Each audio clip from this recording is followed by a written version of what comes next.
bitch. We're about to get vile.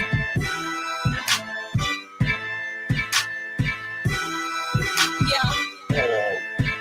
I'm a prom queen, but I keep to myself, stacking high green.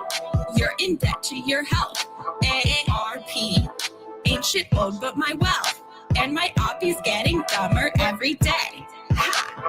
Up in the gym, but I never need a witness. Tonic and gin when I'm working on my fitness. On Becca, on God, I'll make you wish you had this hot bod. On Becca, on God, I'll make you wish you had this hot bod. On Becca, yeah, on God, I'll make you wish you had this hot bod. On Becca, on God, I'll make you wish you had this hot bod. I be flexing like the dudes high on tread, all natural. Better give her 10s. They say, Blondie, how you getting those abs? Hey, Bobby, let me call you a cab. Long legs, I'm a woman in STEM. My eggs, fertile, healthy, and femme. My trades, flowing free like the Thames. And my haters getting madder every day.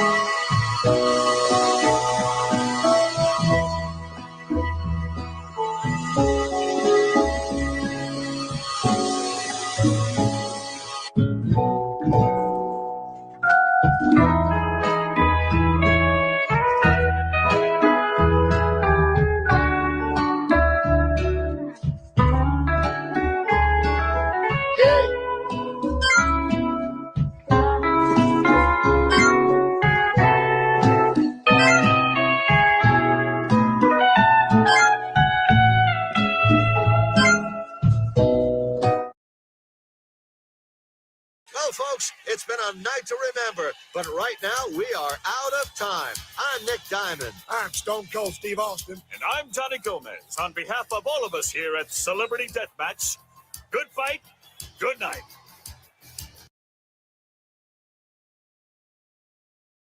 What do we got? Super Dave, Pro Wrestle Clips. Tony Khan has Camille and Megan Baines sitting at home being paid since 2023 for nothing. Come on now. It's not going to be the pod calling some kettle black on that one.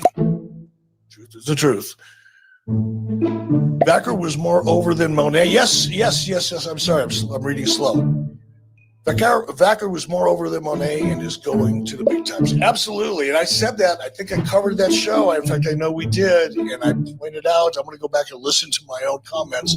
But I did make a mental note, and I think I did point out that I thought she looked really good because I had never seen her before. And now that you pointed out, I don't want to say she looked better than Mercedes, but I think the expectation was a little higher for Mercedes, obviously. And perhaps Stephanie exceeded hers and perhaps Mercedes didn't. That's my take on it. More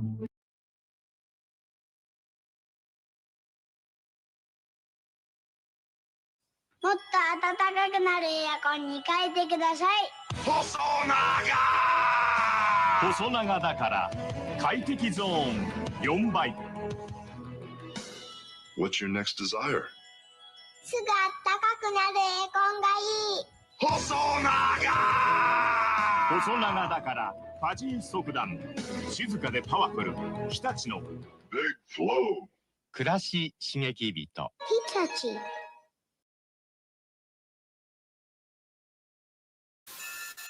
It is a fast-acting viral strain that infects the host immediately, and upon getting sick, the infected will become racked with coughs, sweat profusely, and start to get the shivers and chills.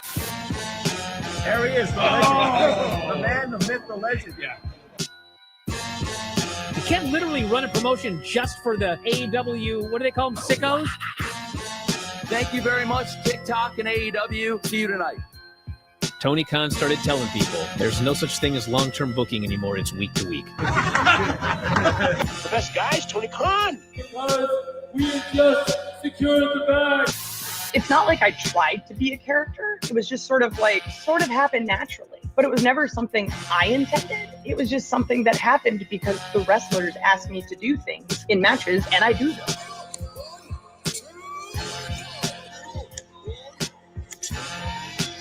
If you run a promotion just for the sickos, you're going to do 400,000 viewers eventually.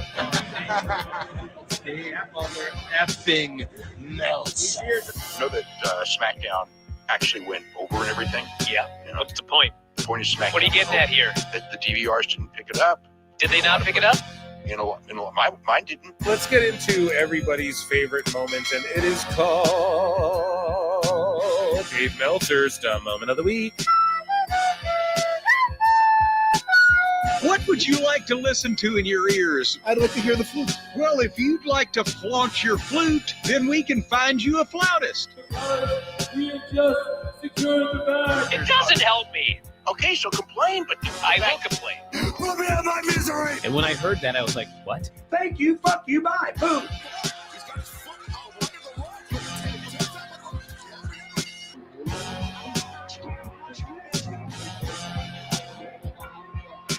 You got to run a promotion for everybody. The sickos can be the ones that buy tickets first and spend the most money on the merchandise. Because we have just secured the bag. But, like, you got to promote for everybody. Then you'll have a lot of viewers. I think we proved a lot of so-called experts. We made them look like idiots. We're not going anywhere. Tony Khan's not going anywhere. You'll also be there on TNT. You'll be in 2 places at once. You'll be all like my favorite movie. Time God. This is so great, Pittsburgh. It's not like I tried to be a character. It sort of happened naturally. The best guy is Tony Khan. To keep themselves safe.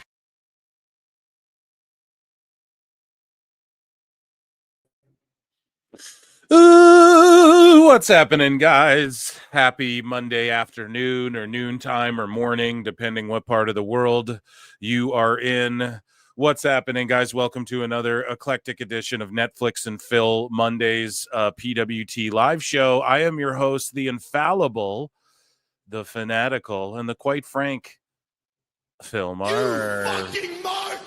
Pretty early to be dropping F-bombs, but it's the soundboard. It's not me, okay?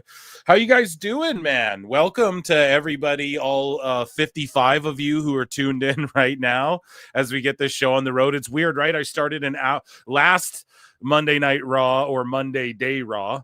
I fucking started it right when Raw was starting, right? Like, I think we were 2 minutes in, Cena was making his entrance, and I popped on the air.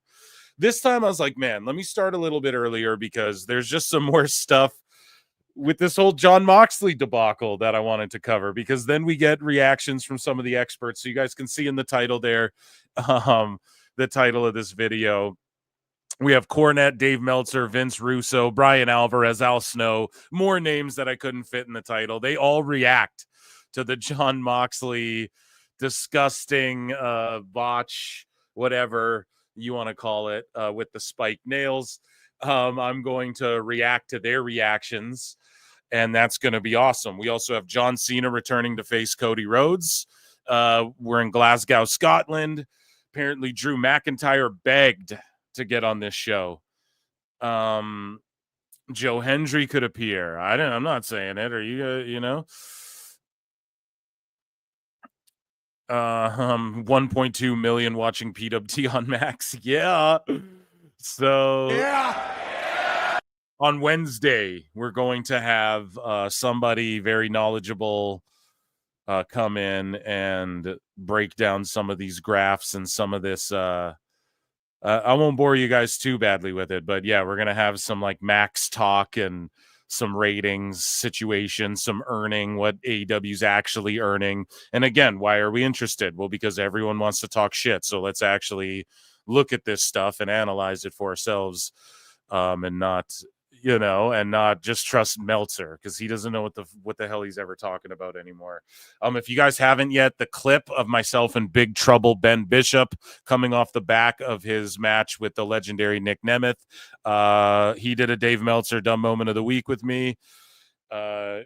So yeah, make sure you guys check that out if you haven't. There's a clip that was uploaded. I think it dropped last night or today or something. So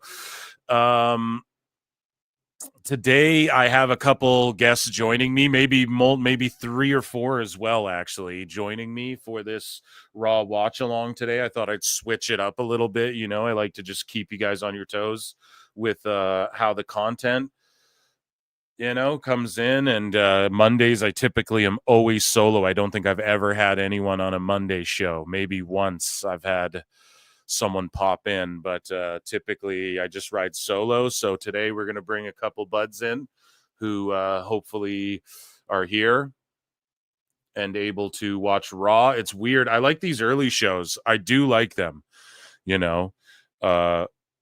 So for Saturdays, wow, we had a huge turnout too. It was insane. It was absolutely insane. But Saturdays, if there's no PLEs or whatever, I'm going to try and start a little early, like I did last time, because we just had so many people watching, and I felt like I was in my perfect stride there. Mondays, I prefer when Raw's on earlier. I know that this is a luxury. I think it's this way going into Mania, though, so that's pretty awesome. We have the Intercontinental title match. Fuck, man, if they put it on Penta right now, I'm gonna be like, what? This booking, you know, if we're really to start dissecting here, you know, Triple H could do with just chilling out and saving some of these for Mania, you know, but I get it. He's trying to keep everyone on their toes, and I like that aspect of it. But at the same time, it seems as though he was right. We're just getting multi-man bullshit for the IC title, and it seems that way for the US title too. So I don't know, man. We'll talk about that as the show goes on. Allegedly. As well. As everyone files in, make sure you run the likes up. Phil Marks Out is my channel where I do pop culture stuff. So check that out. And yeah, I got my Daredevil reviews. I didn't get 3 up because I'm actually working on like another video for that channel that's really cool. And if you guys like those, then I'm going to do something similar on this channel as well. Right? That I'm working on, little top secret stuff. Not reinventing the wheel here, but just bringing you guys some scripted stuff and some more fun interactive type stuff. But anyways, we have the face off here. Of course, we can't wait for that. I bet it kicks off the show again. So you got to think Cena needs to get the hell out of there again for whatever his schedule's like. Jey Uso has a mystery partner. I'm not sure. I don't even care to guess. You know, who gives a shit? No, chat, you guys let me know who is the mystery partner for Jey. I just don't who could it be? I think it'll be Joe Hendry. No, say his name and he appears, and then the place erupts for Joe Hendry because he's on the WWE World stuff for WrestleMania, right? So you got to think. I don't know. I think that's the move, and I think that's what we're gonna get. But me saying it's gonna jinx it now, you know what I mean? It's not gonna happen. Or maybe it'll be one of the infamous Phil callouts. You know what I mean? Where like I fucking nail it. So we'll revert back to this. But I'm like, it's Joe Hendry, but I don't want to jinx it by throwing it out in the universe. But we just did it anyways. And then we have the IC title. Raquel versus Lyra. So Lyra's going to get a win. Double ICs on the line here. Lyra's going to get the win. And I'm worried they're going to put that shit on Penta right off the bat. Right? So if anybody's going to deliver Penta his first singles loss, it should be Breaker, and that doesn't hurt Penta. The sickos, look, see Penta go back. You know, they're all gonna freak out, but that's all dumb, right? The true the true thing, like if you had a federation, what you would do is this. You've been building Braun Breaker up for years. Penta's on a hot streak. Cool. He's going to win and lose over time, over his career. So it's like you just have Breaker, like that's an accolade for him for a while. He's the only guy to beat Penta one-on-one so far, right? And then they can feud like they have been. So, yeah, I think Breaker needs to defend his title right here tonight. Okay.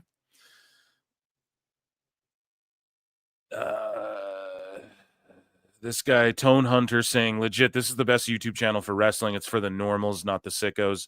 No, I don't know. I think we're all sickos. Like, I cop, like, yeah, I'm a sicko. I watch fucking AEW every week, right? But I get what you mean. We're not, like, the dementoid sickos that are, like, harassing female wrestlers that have us angsty and aggravated, have us hot and bothered in the wrong way, because it's, you know what I mean, because we have access to the internet or whatever, and we're like angry because we we're frustrated fucking basement dwellers. It's not like that, but I get what you're saying. But we're for sure wackos. If you're tuning into a wrestling YouTube show, like, you're sick enough down the sicko hole, right? But the lack of the bias, thank you. I try to just shoot fair. I believe well, it's not even a believe. It's just true if, like, let's say this is a political channel, or let's say if on my Phil Marks Out channel, I'm just like leaning one way or the other, you get pushed way harder. So I feel like I'm grinding hard out here because I try to just be fair, and I'm a dumbass. I don't know anything, right? So it's like we just react to what the other people put out there. So thank you for that. Buddy, I appreciate you for saying that, and that nice compliment. We're not the militant wing of the Salvation Army. Yeah, dude. Anyways, though, let's get into like some Phil Marks bookmarks. So let's get into some reactions. I don't have there's a new folder in Phil Marks bookmarks, right? And it's called interviews. So when I have, instead of just writing and linking everything in a notepad like an idiot, I'm like, oh, I could just whip out the bookmarks for when I'm like interviewing Big Trouble Ben Bishop. Go and check that out if you haven't seen it, right? And I can just bookmark stuff and then cross-reference back, da-da-da. So I was like, let me make a new one. But it's also I'm going to use it for like run-ins and shit too. So just ignore it. Out of sight, out of mind, until your boy Phil's like, here it is. This is what we're going to talk about. So today, what we're going to talk about before Raw starts, right? Which is why I hopped on early, is we have reactions from Vince Russo, bro.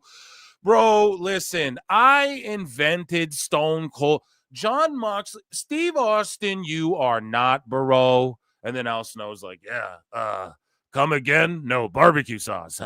But that is a funny joke. And then we have Cornette's reaction. Of course, he did like a 30-minute video on it. We have Meltzer, like extremely excited, believe it or not. Very excited. He was very happy with this spot and this match. Rated it like 4 stars or something. So we have some reactions from some of the pros, bro. Some of the pros in wrestling, where we castrate the marks, bro. Because I invented wrestling, bro. So we're gonna get his reaction first. Here's Vince Russo, and shout him out, by the way, Al Snow, who I'm just a huge fan of. And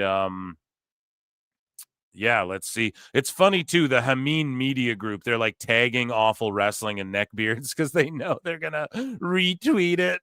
You know what I'm saying?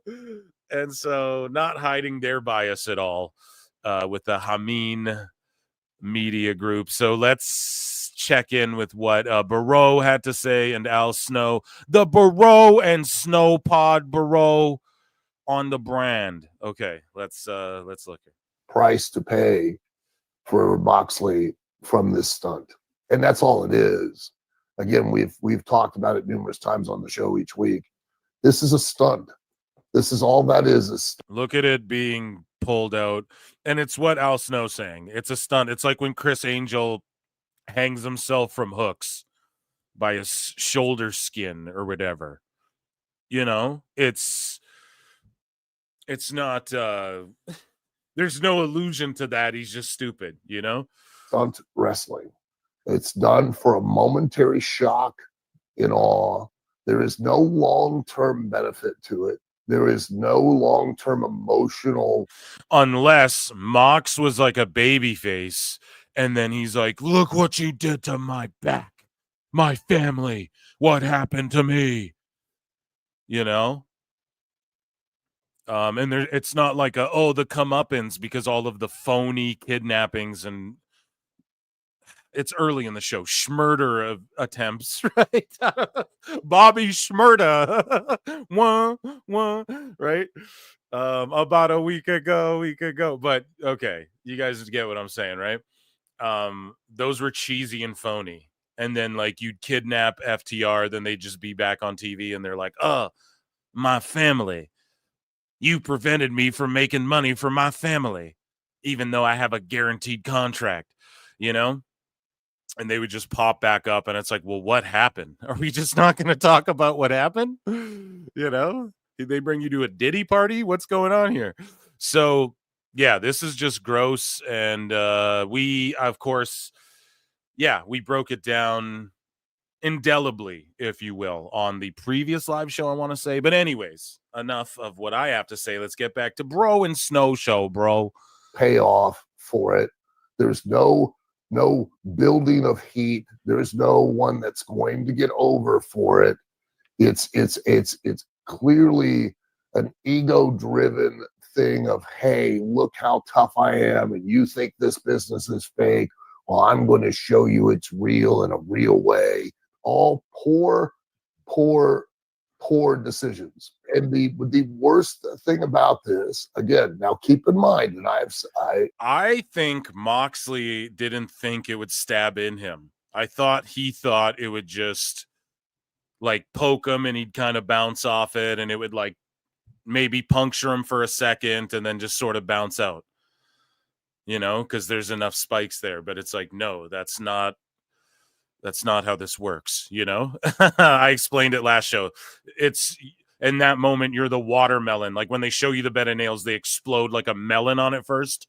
They drop a melon, but then the guy doesn't drop himself on it. He lays down gently, right? And then that way you can stack another bed, put a fucking cinder block, a motorcycle, a woman, right? Whatever you need to do, you can stack it on top of the guy.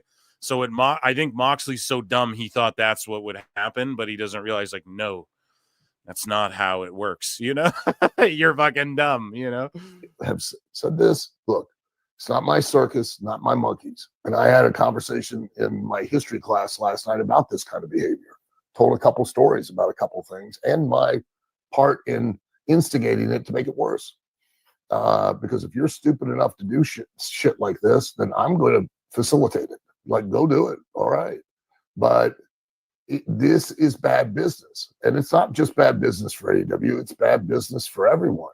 It is no wonder that we are still continuously looked down upon by the mainstream entertainment industry, even though we are just as much a factor in modern cult. That's what I mean. Like, do you guys think this will get wrestlers on the Screen Actors Guild and all that shit? No. And they don't give a fuck. So, the righteous and fair and the free wrestling company.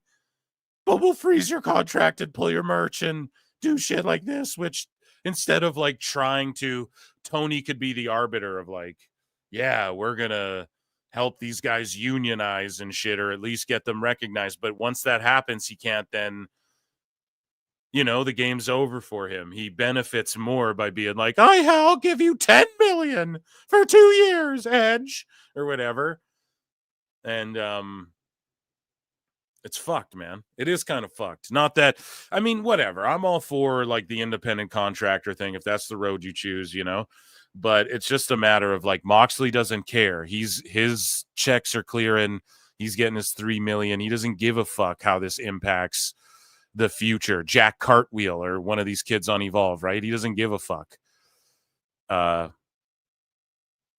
So I don't know. And I'm not saying WWE people, what about WWE? They're not, I know. But they're at least like opening the door now for their wrestlers and saying, go do movies and stuff.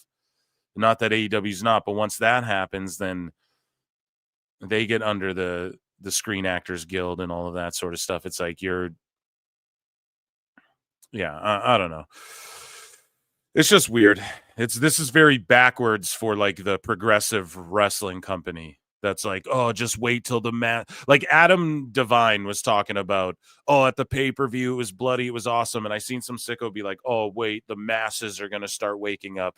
No, dude, Adam Devine's a fucking weirdo. Have you ever listened to his pod? He's a weird dude. Like, no, he enjoyed again, okay, so you found a guy who belongs to the niche of the niche. Okay. Did he see this? Did he like this? Right? Because there's death matches in GCW and shit that don't go that hardcore, right? A gusset, people take the gussets like in the chest. That's way less, like this is way worse than a gusset. Let me just put it that way, right? So who knows? Would Adam Devine like looking at gusset spots? Like that's the thing. How new is he? All he admitted was, I never watched AEW before, and then I was at the show. They let me choke slam a guy in the ring, and then I watched that Ospreay cage match live, and it was crazy, which I'm sure it was, right? I don't even hate the match. I just thought it underdelivered, but it's just a matter of like, well, what if he sees this? Then what? You know? What if he follows it every week? Then what? You know? So, yeah, anyways, it's taken us a minute to get through this because I can't help but rave or rant and rave, rather. And rave, not always necessarily a positive thing, right? But about this spot and just how ridiculous it is, right? Because I'm somebody who has defended hardcore shit and death spot shit, death match stuff. And we used to review it early on PWT. It's like, I'm not against it at all, but it's just the stupidity of Moxley to where, or at least, yeah, they should have done this on a pay-per-view where there was all normal matches and then this happened on the pay-per-view and then Edge spears him and wins, and then that's the end of it, right? Because look at this. It looks like I made the joke, it looks like he got attacked by a fucking ogre. Like he went searching for trolls in a cave and came out with a fucking spike in his back. This is ridiculous. Pop culture and then the American culture of this country in regards to entertainment why not? Okay, what's the next spot? Mox just like, why doesn't he Edge just baseball swing that fucking thing into Mox's back next time? What's the diff? You know what I mean? That's where it's at. I mean, where do we go from here? And that's not the end. He choked out the fucking guy who did that to him. You know what I mean? It's way too like, okay, do this and then Mox gets beat and then we don't see him for 3 months or something. Okay, I would have at least been like, at least they did that and they gave Edge the moment. No, he gets bulldog choked with a guy with a fucking mace sticking out of his back. As the music industry, as the film industry, as the sporting industry, we are just as prevalent. We are a multi-billion-dollar industry, and we look like we're a bunch of carnival barkers and freaks sitting here doing stuff like this. For the sickos, man. So that's Al Snow and Vince Russo. Vince Russo didn't really say a lot, bro. Plenty in Pixel Art for 5 says that implies you believe Moxley is capable of thinking ahead. Yeah, I am. I've seen trilogies, man. It's cool. We think in threes, bro. Oh my God. Adam D has been a member for 2 months. Thank you so much, guys. Consider becoming a member, 99 cents. Thank you so much. Hit the like, hit the subscribe. Yeah, this is great. Cam in chat says, don't watch then. We don't want you. Yeah, that's the problem, bro. So like, I buy every fucking pay-per-view, right? I cover this shit. I promote it. I'm the dude who's in here trying to be so optimistic all the time.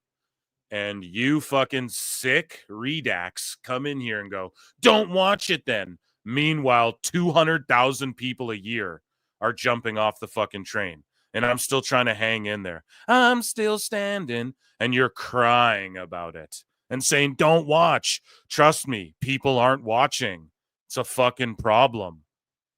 Right? That's the problem. Okay? And guys, don't bully him out of here. No, we don't need to dogpile him on. And he needs, right? He's welcome here to voice his opinion. But bro, you're barking up the wrong tree. It's like, I support this shit so much to a detriment to where it's like, what the fuck? I care, dude. That's the problem, right? So I actually give a shit, you know? Just then, for instance, like, I'm not just sitting here going, Mox is an idiot. He's a plumber, schlub, bum. I'm not just saying that. I'm saying, dude, what about the future wrestlers now? He doesn't give a fuck because he gets his $3 million. It's so funny because we all like to clown Hulk Hogan. Oh, yeah, Hulk Hogan, brother. We all like to clown ATM Eric Bischoff and the old WCW days. They're doing the exact same thing in AEW, where people are super rich, their friends are hired, they all get to do their own creative, and they just don't give a fuck about the future. And yet we're applauding it now like seals. Yeah, it's so good.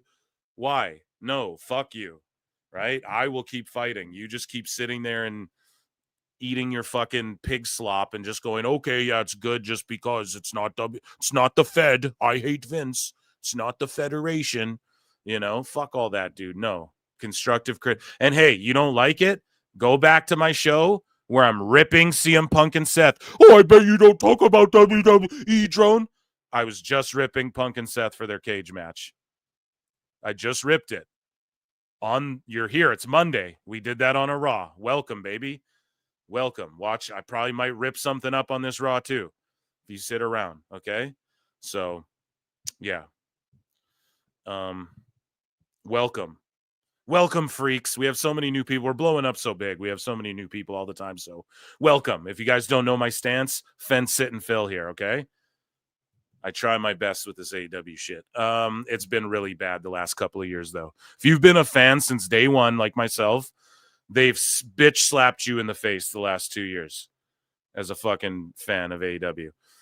Anyways, though, here's what Jim Cornette had to say. I implore you all, and shout out Heckle with just a fucking brilliant friend of the show, Travis Heckle, a brilliant artwork here. Especially if you hear the whole clip. It's like 25 or half an hour. Go check it out. We're not going to watch the whole thing. We're going to listen to this 2-minute and 50-second clip that Heel Uzi posted. And let's get into it. Just then, Edge grabs Moxley with the bat laying on the ground and gives him a suplex, and Moxley lands back first on the bat, and the spikes stick in his back. And remember, we had a former wrestler break this down, send me in a message, breaking it down, and he even pointed out, he's like, dude, the leather straps, the nails go through a leather piece that's loose. He's like, so even that, like, no one, like, even that was so stupidly done. Like, they weren't even, like, solidly in place. There's room for them to move around and shit, and the leather's, like, nailed to the fucking board. So bad. Anyway, sorry, Jim will break this down more expertly probably than anybody, so. Bat, and the spikes stick in his back. Now we're not talking about steel spikes that impaled him up to a depth of 6 inches. It's like, I guess, stepping on a Lego or whatever the fuck. These things stuck in, and there were enough of them. Even a half-inch deep. I don't know what the fuck. Yeah, like I'd say it wasn't, it was like an inch or two for sure to stick to his skin like that. And that's why I bring up the gussets. It's like those go what, like a half inch into your skin, and that's not like that bad if you think about it, But it's the fact it was like stuck in there so grotesquely. It was so not planned out, I don't know how to word that. Unplanned, is that a fucking word? Like, it wasn't thought out properly. And who knows if Mox even meant to do that? Do y'all think he might have meant to like land on the wood part? No, probably not. I'll take the spikes. I'm Sonic now. And then I'll do a somersault, and then I'll run really fast, and then I'll bulldog choke you. Like, what the fuck? Fucking idiot.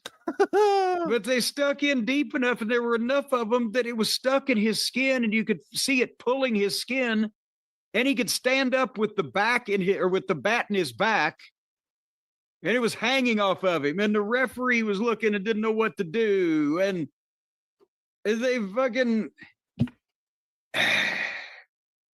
He's Just at a walking loss around for- with it in his back. Just at a loss for words. And it looks like some kind of goddamn insane clown posse juggalo fucking dinner party or some bullshit. Yeah. That's my favorite album of theirs, Juggalo Dinner. Juggalo dinner party. Brian Last. Amazing. Well, they did have good horse de-overs. But again, the idiot took a bump on sharp plastic spikes, if that's what indeed it happened. Hold on now, there's more. Suddenly, here comes Wheeler Useless, and he runs in and gives Edge the big knee, and then he's trying to pull the bat out of the back, and he can't. So then suddenly, again, here's his teammate with a bat stuck in his back. He can't figure out how to get it out. So then suddenly he jumps out of the ring, runs around, and jumps up in Edge's arms so Edge can powerbomb him through a fucking table on the floor at ringside. That's what I mean too. Like then they just start freestyling. Like, okay, I'm just like, who knows if they had it set up, but the timing's off because he's trying to pull this thing out. I have no clue, but that's exactly what it was. He just runs up to him, gets powerbombed, and then when they're in the ring, they still don't have the spike bat out, and then they just start like clotheslining Edge in the corner.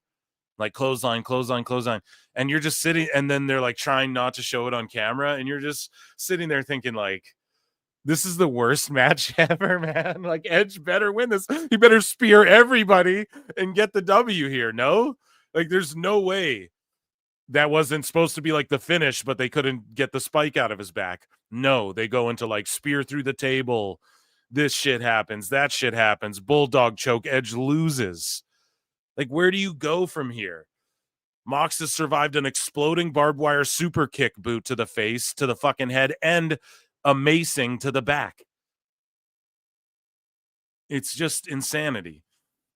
So you think Moxley must have said, no, it makes him hardcore and he rules. Don't you remember ECW? ECW fucking died. And yes, when I was young, yes, you're like, ooh, that's taboo because you only saw a bit of it. Right? And that's how this stuff works.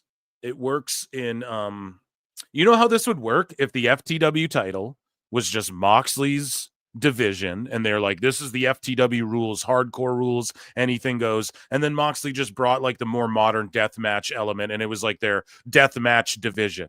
And then this isn't like the main thing. Like this is the main thing of your show, dude. Right? When you're rolling out Rizzler plushie dolls to sell to who? Right? I'll show you who. We know the type of, I'll show you an example of the type of kids that I guess are at these shows, which is fine. I'm not a Karen, you know, but anyways, let's get through what Jim has to say here. let the referee get it out. Go do your spot. And then the referee. Yeah, see, Jim just called it. I didn't even listen to this full thing prior. Pulled the bat out. Have you noticed the fans groan when Wheeler Yuta appears in these? Because it's always a run-in to help Moxley near the end. They get dead silent. Same with Garcia. They could not give a fuck less. The fans groan when it happens. Yes, and so do I. And again, here's the thing. Of course, the bat sticking in his back. People are going, ah, but we'll talk about the psychological implications here momentarily. But the point is, in the middle of this, now they've just completely lost track of what the fuck's going on. Because it's supposed to be a world title match, but now this other guy. Yeah, so he just continues to break it down. Break it down. Yes, then. Shout out Jim Cornette. So here is I guess, a quick. And let me set this up here. I got to switch screens. I'll check in with chat and we will, as I set this up here. Or here, we'll check in with chat in just a moment, okay? Because I have this set up here, so I just want to. This is an impromptu.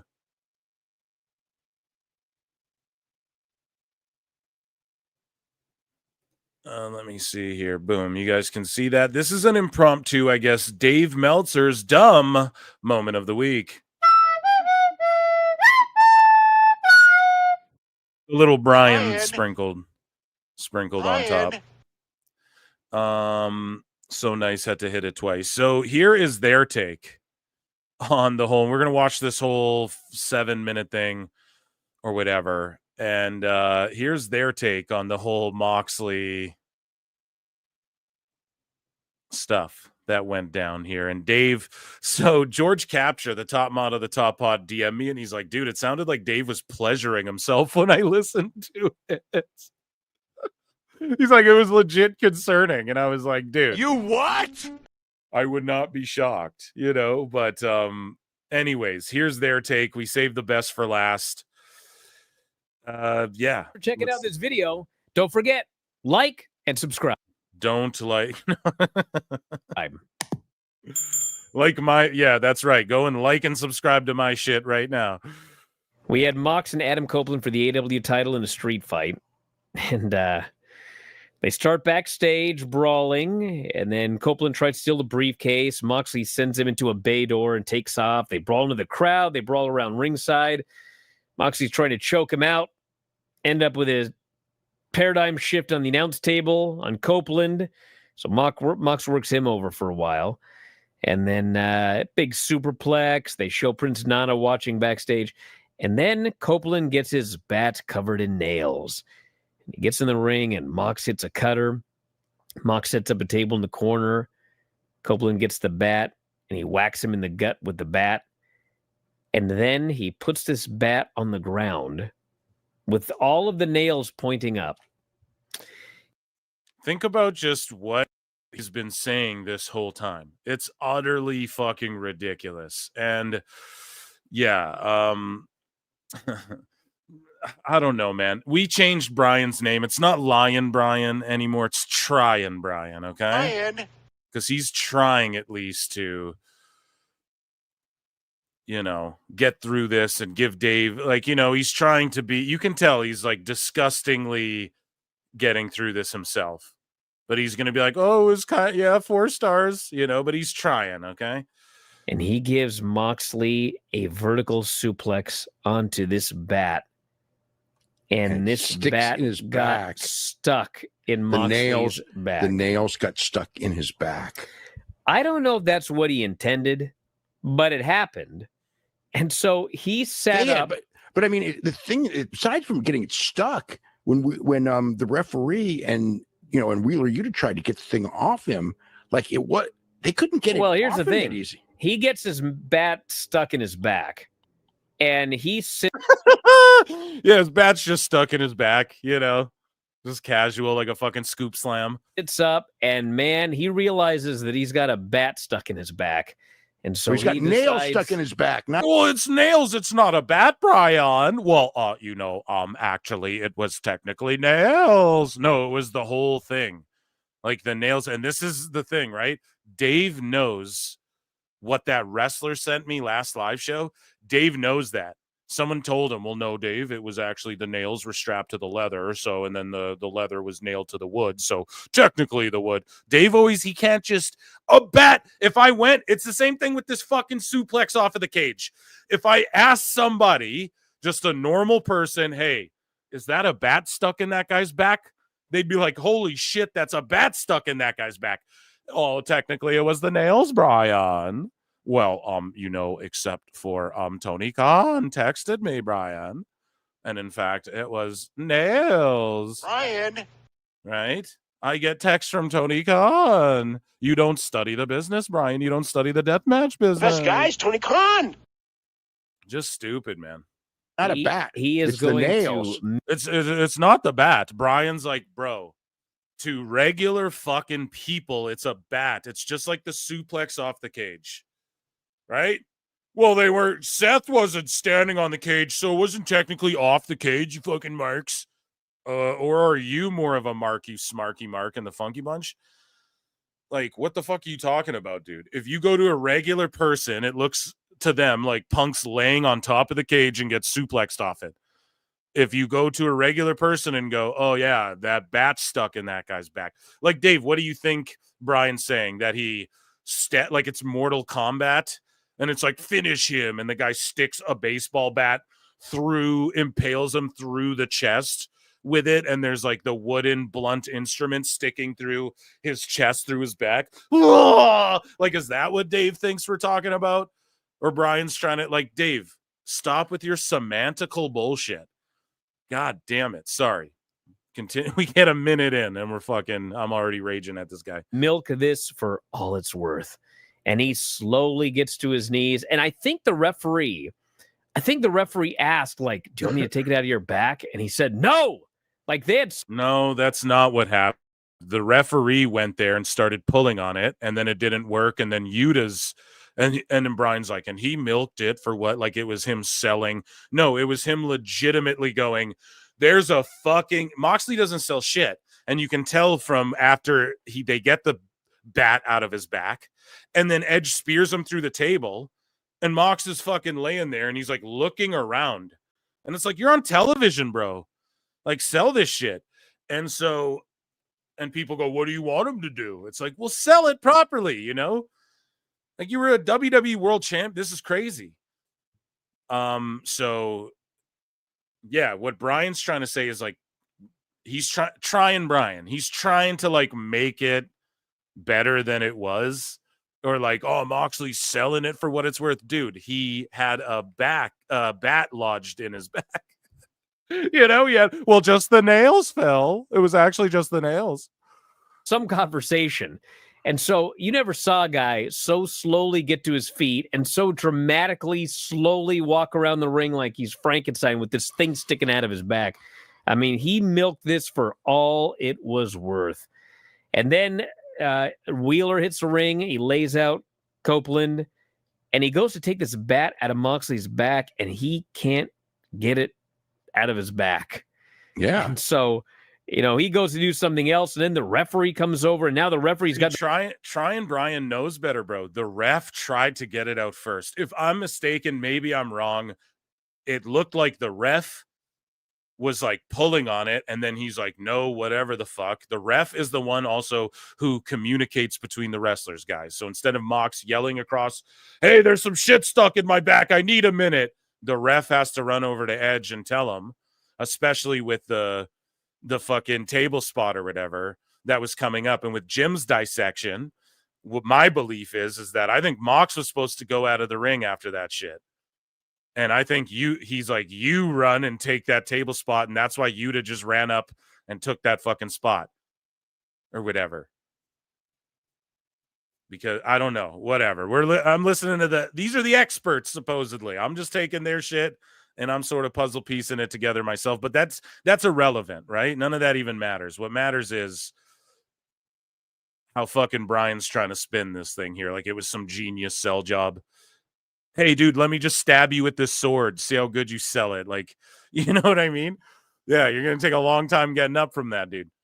The black gloves on, and he's trying to get this thing out of Moxley's back. And finally, they got it out of the guy's back. And Moxley goes to the corner, and he just hung out for a long time after that bat got removed. So then we got 8,000 people hitting the ring. We had Claudio and Pac. Claudio, and then Pac, and then FTR, and everybody's brawling. Marina Copeland spears Mox through the table. Marina breaks it up. Willow hits the ring, and then Kip Sabian all hits the ring. Too. He's not saying that it's all sloppy and all over the place, other than Willow. She was like the only person who had like her timing down and fucking played the crowd the right amount and shit, you know? Wayne hits the ring. Nick gives Copeland the Wayne's World. Copeland kicks out, but Mox puts him in the Bulldog choke and gets the submission. Imagine you've never watched it and you're just hearing them describe all that shit. You're like, what the fuck? I'm never, ever going to watch this. You know, you'd never watch it. So ridiculous. Absolutely fucking insane. Yes. So Nick Wayne was the one who ended up costing Copeland the match in the end. Mostly. Copeland did kick out of it. Yeah, so Nick Wayne was the one. Like, Dave, what the fuck up. But he then did fall. But he Dave's trying to tell the story for Tony Khan. This is what he does, chat. We chronicle it here at PWT. He's trying to let us know, well, it's Nick Wayne, so Edge is going to spear Nick Wayne. Like he's trying to tell us where Tony's going with the story. Well, Edge is going to be mad at Nick Wayne because Nick Wayne technically cost him the match here the most. Out of the 700 people who kicked Edge's ass, it was Nick Wayne because he hit that move that cost him the most. Because this is fucking amateur hour. Amateur night at the Apollo in a fucking video game in Tony Khan's head, right? And so because Nick Wayne hit that one move on him that after everyone did a million fucking moves to him, that one move cost him the most because it did the most damage. It was the last person that touched him. So the other 12 people don't matter. And they're doing that so that Edge can go after Nick Wayne and then Christian and Edge tangle up again. And that's ultimately what's going to happen here. And Dave Meltzer's just stooging it because he's a fucking idiot. And he texts Tony Khan stooges everything. So I choked immediately, though. Yes. Yeah. So hopefully they immediately gave Moxley a tetanus shot. He drove 10 hours in the fucking snow to do that. Yeah. And then back. And so, holy smokes. So then Copeland asked Dax to help him up. Dax walks off. Cash goes after him. Dax shoves him, walks off on his own. Yeah, I scaled down from Mount Fiji. I was up there with Darby Allin. And I was with Liam Neeson in the movie Wolves or whatever it's called. Yeah, it was cool. And then it was like Ice Road Truckers. And I drove in a big truck and I was like vroom vroom through the Coca-Cola. Cash helps Copeland to his feet. They hug. And then Cash leaves to see what's up with Dax. So I wasn't expecting a split of FTR. No. Nor do I think we'll get it. I think this is probably one of those swerve deals where you think they're going to split up and instead they both turn heel and take out Copeland. I think so. But he got a standing ovation afterwards. Yeah. Adam Copeland. Miles better than the pay-per-view match. Yeah. I mean, it was and better. A much hotter crowd. How was that better than the pay-per-view match? Miles better. Hard disagree. What was good about that match before any of that shit? Think about all the shit he read off. Oh, that was miles better. Well, that's sort of like dissing. That's not a good thing, bro. That's pretty bad. Yeah, well, it was a much hotter crowd. Yeah, well, I mean, it also wasn't, it also they didn't position it in the middle of the show as opposed to 5 hours in after a cage match and I mean they double juice matches and all that craziness. Yeah, it was a lot. And this one they got to do the wild match, on the pay-per-view. Yeah, they did. They went out there to do a wrestling match after the wild matches. And this one, it was everybody else had to follow it, but you know what? I mean, it was like the crowd was hot, and I heard the crowd was hot all through Collision too.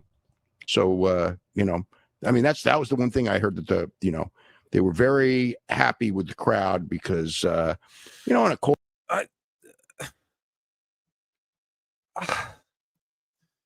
How is that? Oh, they were really happy with the crowd. Yeah, so was the fucking local cover band who get 50 people to turn out. Like, what does that mean? What does that Evolve? The people who wrestle at Evolve in front of 12 people are probably happy for the crowd. Like, what does that really mean? It's just always these obscure. Sorry, we don't. I don't want to just shit on AEW right now, but it's like, what does that fucking mean, bro? Cold night and everything, even though it's not necessarily cold in the building. They were just really loud and hot. Okay. That's great. I know we all love that. Okay. It doesn't stop people from picking apart these Raw shows. Last week, that's what everyone was saying. Oh, I thought the crowd's supposed to make it better. That's literally what Dave and that's what Tony Khan's sitting there going, oh, well, the crowd was great. And they thought it was great, so it's great. Justified. Piped in, you deserve a chance. Like, what does that mean? Why is it? I don't know. Why don't people come at Dave why am I an asshole for going at Dave when it's like you could just go at him for that? He's saying the same thing that you sickos are claiming the E-drones are saying. What the fuck? sometimes on a cold night with bad weather, the crowd's not necessarily going to be so into everything. And again, 4+ hour show. He just made that up. On a cold night with bad weather, the crowd's not going to be that much into thing. And then meanwhile, you go to Jim Cornette. He's like, well, it was Christmas, 1974.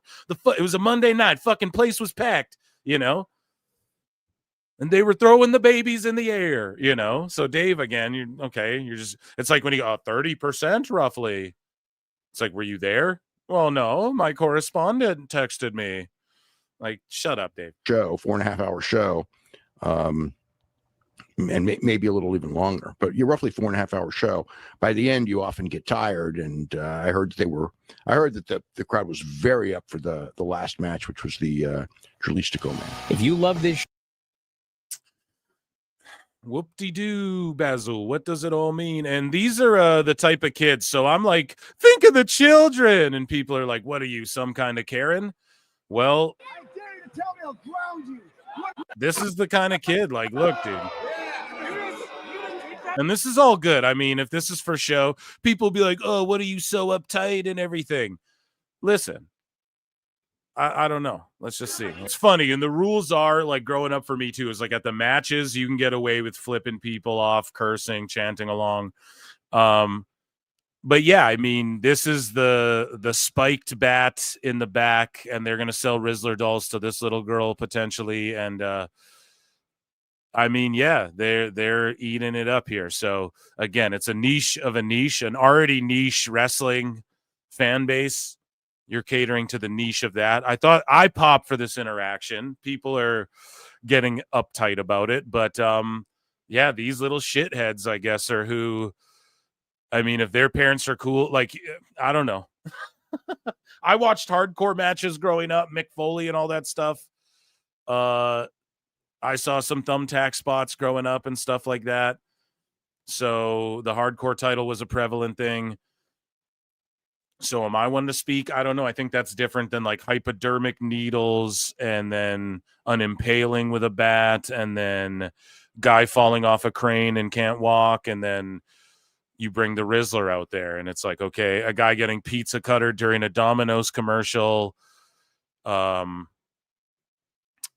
attempted murders and stuff. They always say, oh, you don't want to be like WWE, but then there's a moment here with a kid and then the same sickos want to be like, well, you people say it should be for the kids too and stuff. It's like, yeah, but you don't get it. Like, that goes against what you motherfuckers say. You say you don't want it. I'm saying no, catering to kids is smart.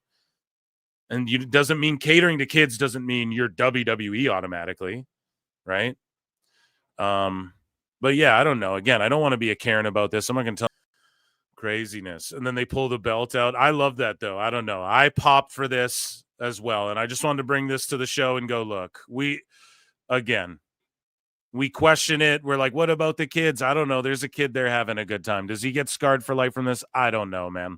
I'm not going to be the one to be like, who are we catering this to, But yeah, I just think there's an identity crisis a little bit where it's like, okay, how much do you want to try and cross over? But that, ladies and gentlemen, here, I'm going to check in with chat here, but that was like our quick little news. Raw's on. Round of applause for that. We'll switch tabs over here. We have Raw on Negflixby. And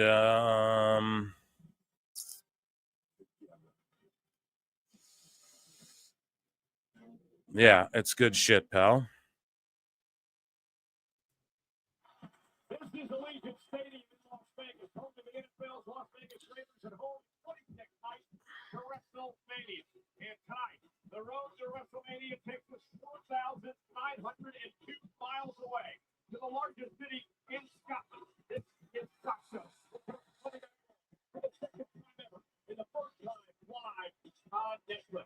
So we're in Glasgow. Sorry about the dead air. Let me check in with chat. Mike Sausalis has been a member for 7 months. All hail the Illuminati. Hell yeah. Yeah. We need a fucking we need a symbol or something for that. You know what I mean? Can I get a yeet? For the Illuminati, Night Crow became a new member. Shout you out, Night Crow. Appreciate you very, very much. Memberships are 99 cents. Subscribing, liking, or disliking's free. Plenty in Pixel Art says trying, still crying, and occasionally lying. Brian, yeah, that's exactly right, dude. Trying, still crying, and occasionally lying. It's your boy, Figure 4 Brian. Brian. Miss October 30 for 10 says this Saturday I'm taking my radiation health and safety test again at 8 a.m. Who?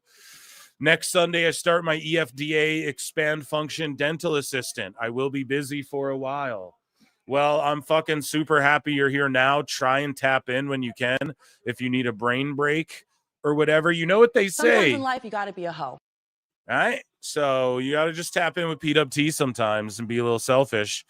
And good luck. You're going to pass it this time. You're going to knock it out of the park, I'm sure. Are you sure about that? Yes, John, I'm sure about that. And yeah, good luck on the EFDA.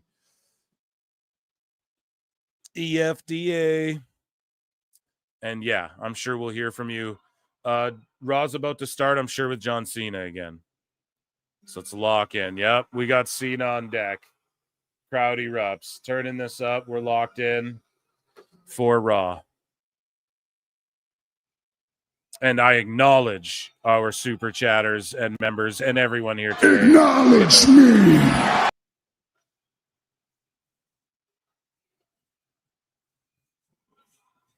Yeah, see, wearing the Glasgow gear, even though it's on a black shirt, it's Glasgow. Like, what did I tell you guys? I called that. The Illuminati, dude. It was prophesized, bro. Okay? I told you guys, he's just going to come out, hold up the towel like he used to, shill the merch. He's not smiling in everyone's faces, but he's just shilling the merch. That's the most heel shit he could ever do. Not cut his hair and grow a beard. That's lame. That's been done. It's all been done. Ooh, right? All been done.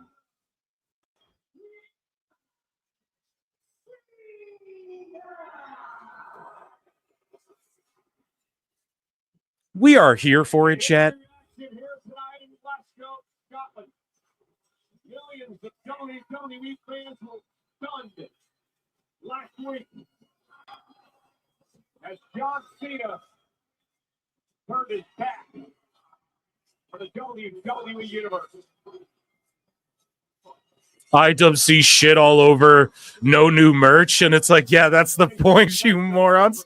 I know, dude. We just stay winning over here, dude. At PWT, the fucking W's for winning. Okay, dude? We just stay winning over here. There's nothing else we can do. It's like, we'll just keep pointing out this dumb shit and... Even in Spain, for why he did what he did, it sold his soul to the final boss. Yeah, chat, it's 2 p.m. where I'm at. I may have some people float in as well. I sent the link out. I just wanted to cover my little hot news first. Hopefully they can join in. If not, that's cool too. But we're here watching Raw.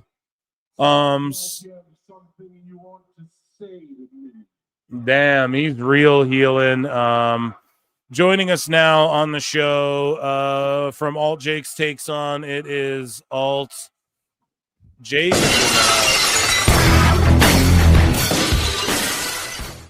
What's up, buddy? Not much, my friend. How are you? Doing good, man. Fucking listening to Cena here. Yeah. In Glasgow, too. That's great. That's going to be a hot crowd. Yeah, it's hot. It's because you finally understand what is going on. Yeah, I love this heel turn, though. I know that not everybody's for it, but I think it's great. Yeah, it's been amazing. I'm so down. Any one of you random ticket holders and rip you to shreds. So now instead of freestyle rapping, Cena's like, I can point to any of you and pick you apart. And he will start doing that to people, and you know he's good at it. And I fucking love that. Oh, shit. Green shirt guy's in the audience. His poor, pathetic face was everywhere. WWE posted it. And you won't Fuck you, Cena. Fuck you, Cena. Nah, dude, fuck you guys, bro. Fuck y'all. You turned your backs on Cena. You turned your goddamn backs on Cena, bro. Grown ass men dressed like him. He loves this too. He's been wanting to do this for decades. The censor guy needs to just quit. You're not going to catch Yeah. them all. It's like, Especially not with the Scottish. They're at a whole level of swearing. for all of you whose best idea is to use vanity. yeah, don't swear at me. You are the ones who love to watch and rewatch and meme a poor defenseless little kid being destroyed. Yeah, dude, he's going to virtue signal and shame everyone. I love it. Yes. Tonight, you get to find out how I make you pay for the abuse. This is Shatner at the Comic-Con SNL skit. Good pull, man. That's Nice what it is, one. dude. For 25 years, I have listened to your lies and your noise. This is awesome. People are like, oh, he doesn't make his motivation clear. Like, why did they turn? It's like he's saying it, bro. They're fucking liars. Liar! Like, he said it, man. Like, he's still posting motivational posts on his Twitter and stuff. Like, and he's like, you guys don't live by this shit that I've been preaching. You just fake the funk. Liar! Tell us what you know, you goddamn liar! Makes so much sense. I love this. He has so much heat, man. The And he is smile just- on his face. Yeah, and he is just lecturing the audience, as artist formerly known as Jabroni Jobber just said. I've been learning from you, quizzing you, studying you, testing you, prodding you, rewarding you for playing along with your stupid, childish, curse-ridden nursery rhymes.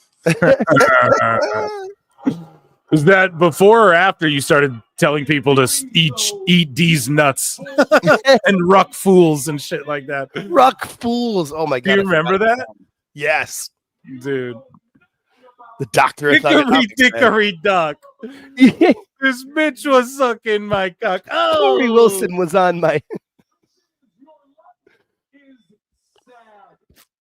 And when she bent over, Rover took over. Oh, he got a bone of his own. You know, like, what are you talking about, Dice Clay, dude? You talking about JD? Just need to get Cena with the leather jacket and pop the collar. You have been rats. You have been rats in a cage. Calls them rats. And I'll tell you what I learned from you. You thought I was tough. When I spoke, you were inspired. When I was edgy, you were excited. When I was vanilla, you were bored. When I was loyal, you were loved. When I was selfish, you were disrespected. When I speak in rhythmic tones, you say what? Oh. So simple. See, he's calling everyone liars and stupid. That's the whole. People are like, well, why does he hate him? Because they're dumb and they're fucking liars and they're stupid. That's his motivation. The same reason I hate on Meltzer. It's so clear. There's not really, you know. And the most important thing you ever told me was in April 2005. It was the day I gave you my greatest idea. I gave you the WWE Spinner Championship. Yes, he's gonna rip up the spinner title now.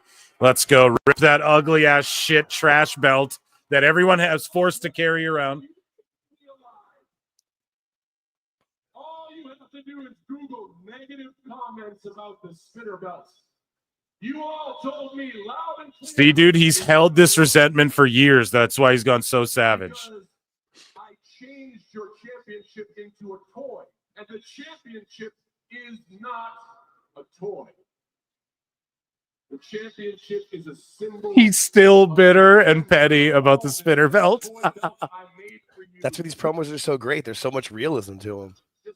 So awesome, dude. It's fantastic. He's held on to this for all these years. Fuck you guys for hating on the spinner belt. All these kids are like, what? what's Love that? belt. In that one single moment, you were vulnerable enough to actually tell you what means the most to you in this life. And now that I know that, I am going to ruin wrestling. I'm gonna ruin wrestling, he says. You what? No, I'll tell you what it is with the spinner. The US spinner, one of the fucking nicest belts ever made. And it suited his character so good. The WWE spinner, it's like, okay, Cena has the spinner, I get it, it's ugly, whatever. Then like Edge wins it from him and puts his own spinner in there. Oh, yeah, the rated R one, yeah. Everyone who wins gets this belt. It's like, no. And then eventually it didn't spin, but they just kept the shitty like Pimp My Ride design fucking blinged out. It's like, no, dude, fucking change this thing. This is It just said champ on it too. I always thought that was silly. So he's killing it. He just ripped Ric Flair.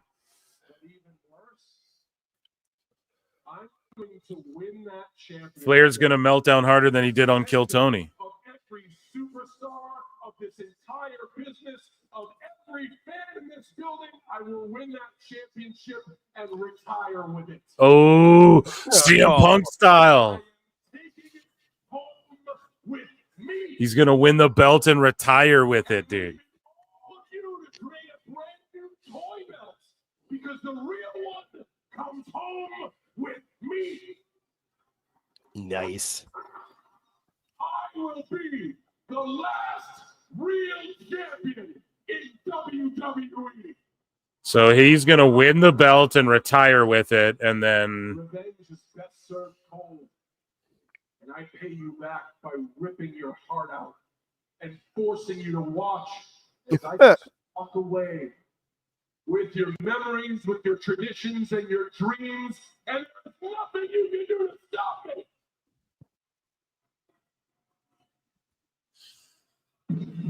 Don't. Same format as last week.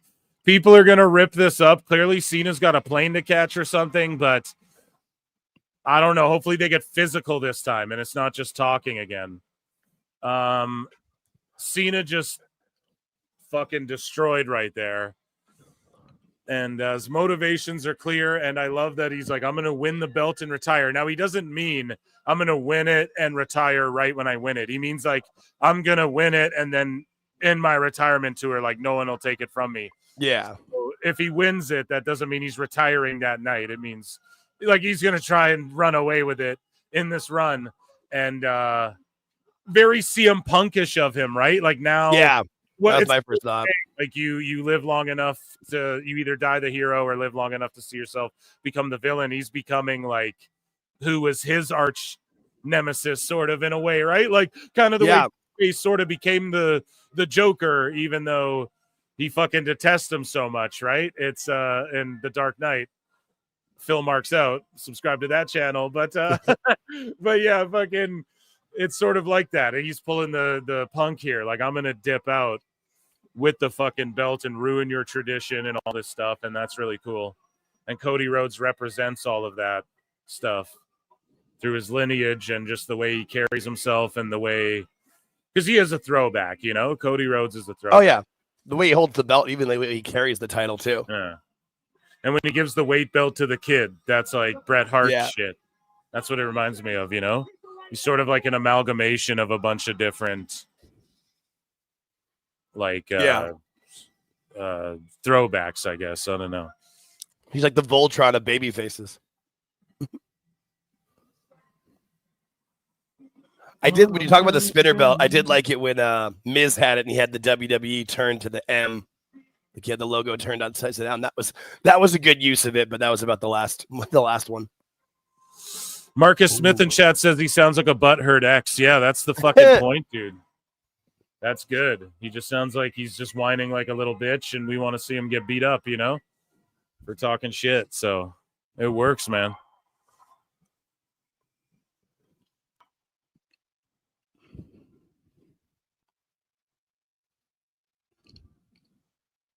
Crowd's white hot. Dave Meltzer. Oh, they were really impressed with the crowd at Collision. Even in the bad weather. It's crazy, man. Before Cody Rhodes starts cooking, guys, make sure you subscribe also to Alt Jake's channel on YouTube. Yeah. It's at Alt Jake Takes on YouTube. Make sure you guys check that shit out. Knocking on the door of 100 subs already. Amazing, yeah. So he's at like 100 subs, guys. Go get him over 100 subs, and yeah, that's he's dropping videos and shit too. Make sure you guys check that out. Cody Rhodes, the daddy all cool singing, amazing. Yeah, we did a Sunday Night Spaces last night. I'm going to put up the clips of that probably after Raw today since it ends early. Oh yeah, and you guys do spaces every Sunday. You and George, eh? Yeah. Yep. So make sure you guys check those out too on X. Those have been fun so far. Done All 3 in a row Jake now. Takes on X, yeah. You said you were going to take this. Okay, we're listening in here. We're locked Yeah, right. in. Locked in. Don't you think you need to take it away from me first? Yeah, Rhodes talking that shit. Hopefully they get physical, man. Physical. We're gonna get physical. I looked at you. I talked about old John. I talked about new John. I didn't look hard enough. Hearing it, seeing it now. You are clearly sincere. You are clearly angry, and you are clearly willing to capture the most dangerous John Cena has ever been. The most dangerous John Cena's ever You been. have made a massive mistake. And the mistake was not hitting me upside the head with this at the Elimination Chamber. No. The mistake was saying what you just said in front of these lovely people while I was in the building. Hit that like button, folks. Run those shits up. If we get to 100 sweet on the Clips channel, I'm not going to fucking Jericho you guys to death today. Maybe I will, just for fun, but... There's always people that love the Jericho.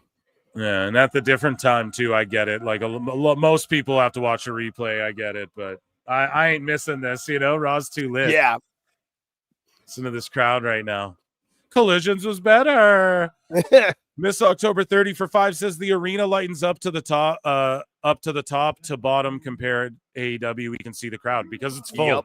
Why hide them, right? When it's empty, you make it dark. Exactly, no pop. So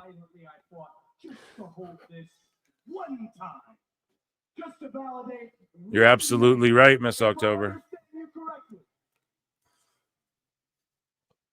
You were saying that Who you got, Miss October 30? You got Cena or Cody Rhodes at Mania? because of your vanity. You want to take this, right? That's what you said. You want to take it? It's crazy that Cena just sits there and takes this shit. Speaking of take it, like he just takes all of Cody Rhodes' tongue lashings. Oh, here we go. Like he just gets abused and is waiting for Mania. Like, wouldn't Cody Rhodes just put hands on him for the fact he jumped him at Mania, right? And they do this talking shit after? I don't know. You got to milk it, though. I get it. Here we go. Laid the belt down. Come take it. John's going to cower. He's never backed down, right? Never backed down from a fight. Always fought, no matter who. 10 guys, the whole Nexus. Anybody. Never give Cena, up. Always give up. Powdering. Fucking running away like a little bitch, and that's takes so his towel good. and goes home. And he's just doing the most basic heel shit, dude. It's just genius. Takes his towel, yeah. Ooh, so good, dude. You're right, man. This is so incredible.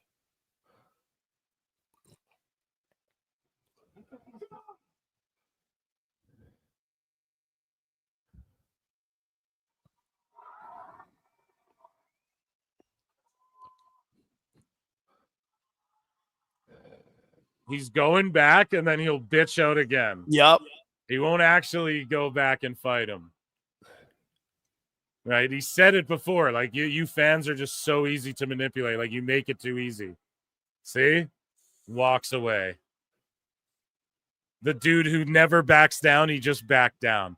Like, yeah. I don't know. People are going to cry about this shit. It's brilliant. Right now, I need you to see me. I need you to see all of them. And I need you to understand that your psychotic need to take this does not outweigh our right to keep it. The champ is no longer standing there. The champ is standing in the center of this ring. Cody Rhodes cooking again, saying he's standing in the middle of this ring. You're going to walk away empty-handed. That is how you walk away from WrestleMania. So you walk away from WrestleMania. You walk away from the WWE. And that's how you walk away from the WWE. Man, Cody shines when he's got a good heel to go against. Yep. And when Cody Rhodes says this, he didn't say, I promise. So if he was like, I promise you won't win, then for sure, like, yeah, Cody Rhodes can't break the promise. But he didn't say that. So at some point, Cody Rhodes is going to get that. Or, pardon me, Cena's going to get that belt. McAfee's back. And yeah, McAfee in the tie and short sleeves. Yeah, dude. And That's it ends a with no physicality, but I'm not disappointed, even though that's what I wanted, because that's what I want. They're going to give it to us maybe a little bit before, maybe a little bit like at the go-home show. Cena will just like sneakishly F you. And we're calling it the FU again. FU Cody Rhodes, and then put him in the STFU, and then it'll go off air, it'll end or whatever. So that we'll get that before Mania or something like that, but we won't get too much physicality, and I'm okay with that because they gave me what I wanted. They gave me chicken shit heel John Cena where he runs away and backs down. Never back down, just back down.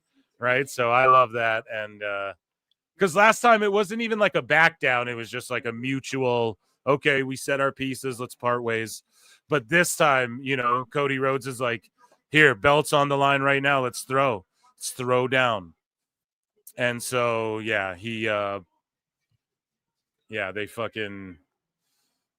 they played that exactly right. And now we have a good promo package or a vignette package, whatever package you want to call it, hyping up like Penta, Breaker, Finn, Dominic Mysterio, all of that shit. So, yeah, that was awesome.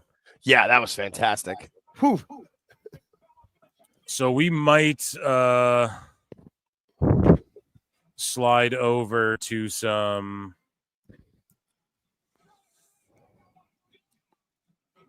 because they're not going straight into the Intercontinental match. That's going to be the main event, I think. Well, it depends, man. I'm not entirely sure about that. Yeah. Yeah, so we're in recap mode because we don't have a shit ton. Let's get into some WWE news that we'll just jump in and out of throughout the show. Ladies and gentlemen.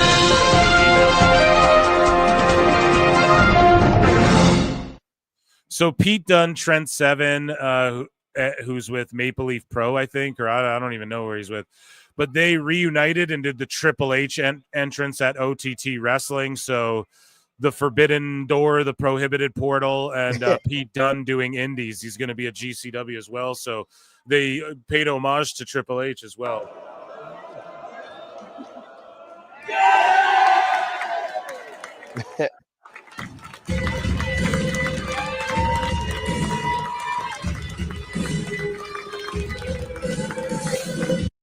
So that's cool, I suppose. That's cool.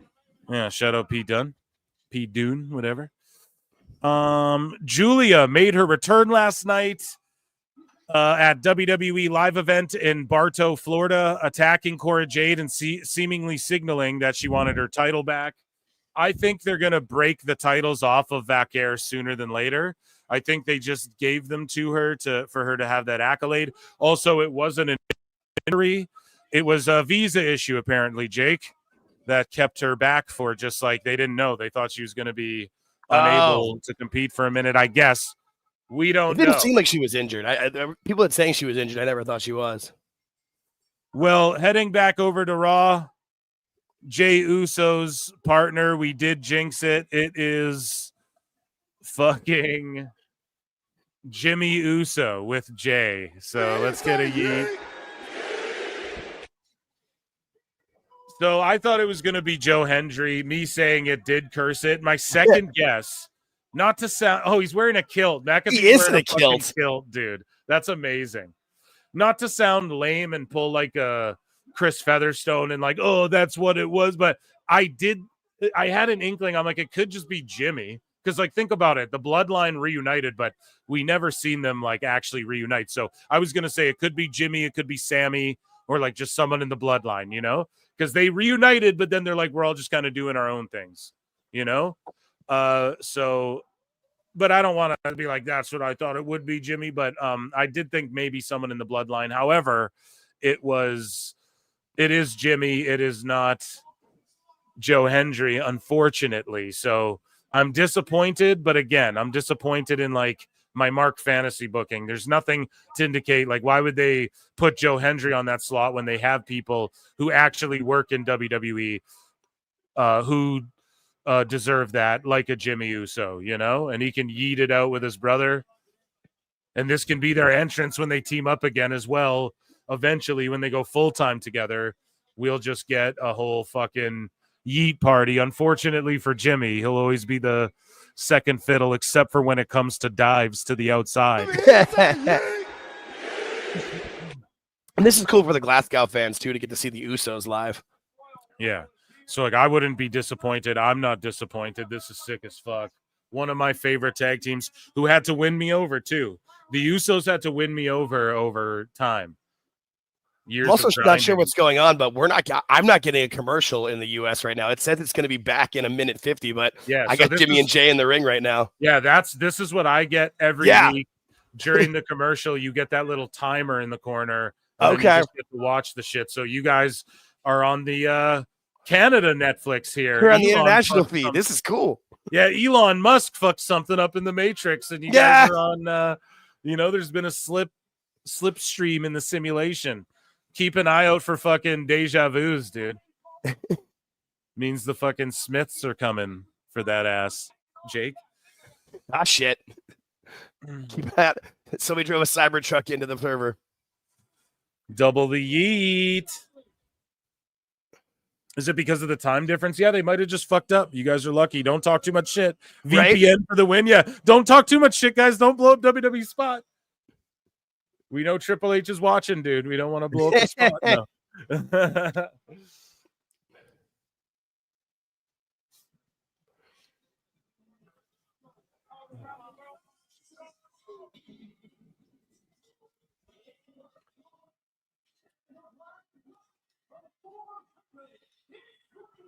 Here we go. So A-Town Down Under. Waller picks up this fan sign, rips it, and throws it. The dude dropped it by accident. That was awesome. Picks it up, rips it, and just hurls it like way not even close to him. Never even looked at the guy either. Waller is one of my fucking favorite guys in all of WWE. He's such a good shit heel. He's just so good in that role. Him and Theory together, really, like they are awesome together, man. But Waller, like one day he's gonna have his heel title run, and it's gonna be spectacular.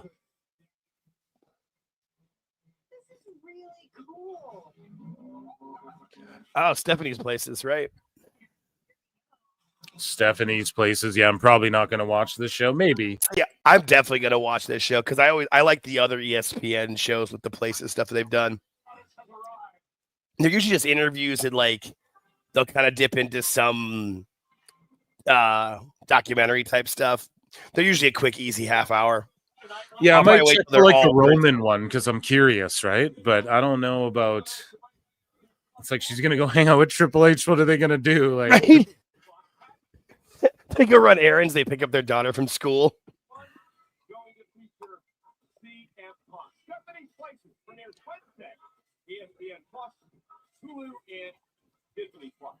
That's one of those things I feel like once they're all on there, you could just kind of put it through and just binge it all in a day or two. Yep. And for Jey Uso, here's the date 26 night pass against Gunther at WrestleMania for the world. Absolutely, the whole world is Here we go now.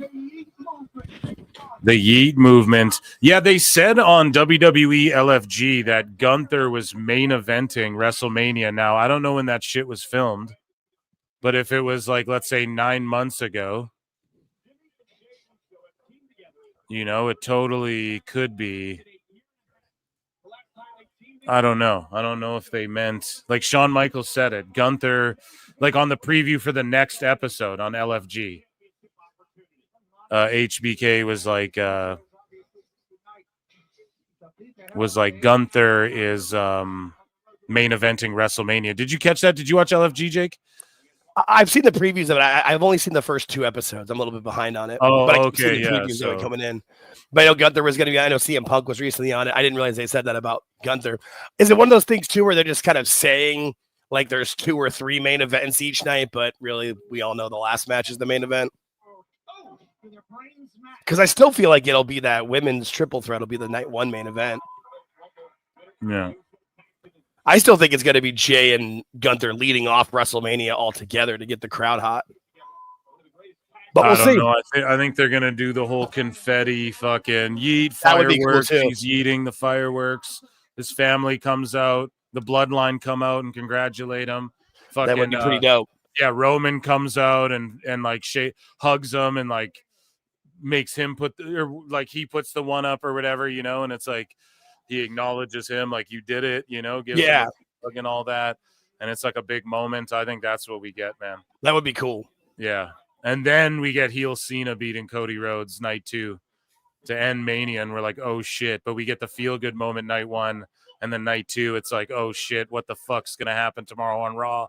That'd be similar to what they did in 39 because they had Sammy and KO beat the Usos night 1 and then Cody lose night 2. So that makes sense. Or they switch it around and we're all like, what the fuck? But I think you got to do Cena night 2 main event. Yeah. No?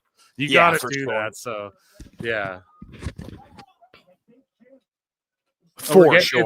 It says on the bottom we're getting Chad Gable versus Dragon Lee. So that's awesome. I wonder if a Grande Americano is going to come out. Right?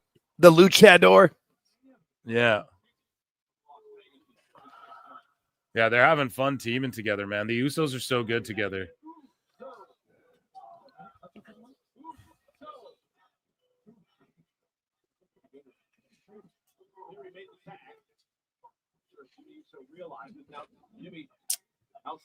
Oh, George is here. What's up, buddy? Oh, shit. We got George. Finally checking in. Yeah. Fashionably late. That's all good. No, I appreciate everyone who tapped in on these early shows. It's different, but yeah, damn. It's only 1:30 for me. This is crazy. Yeah, it's 2:30 for me. It's amazing. I love it. Yeah. Boom. Gonna get my evening tonight. These guys just fucking laying into each other. Yeah, I'm gonna get my Daredevil review up there. I'm a little behind on that one, but it's because I'm just busy cooking up shit. So it's in commercial break now. Are you guys seeing this still, chat? No, we got the same thing where we got the blackout and it came back. It says back in 2 minutes and 20 seconds. So but the that's a match is commercial going. break. So when it blacks out, that's how I see it. You guys are experiencing This is Canada's awesome. feed for some reason. Yeah, amazing. Right? This is fantastic. Amazing for you guys, you know? Early Raw, no commercials. This is the best. When everybody knows is all the talent in the world.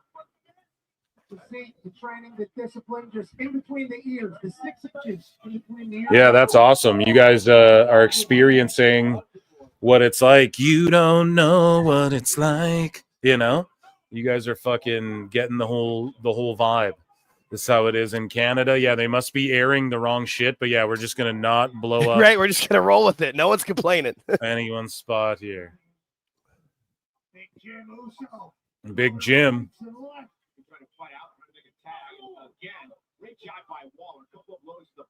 Oh shit, Waller's going hard in the paint with these elbow strikes and shit.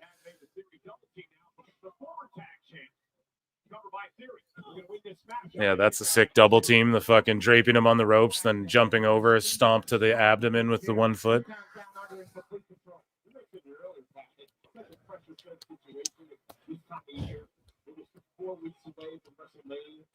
Netflix is half commercial. Yeah, that's the thing. That's what I was saying. Everybody's hating on SmackDown, but when you watch it afterwards on Netflix, it's literally 2 hours and like 1 minute.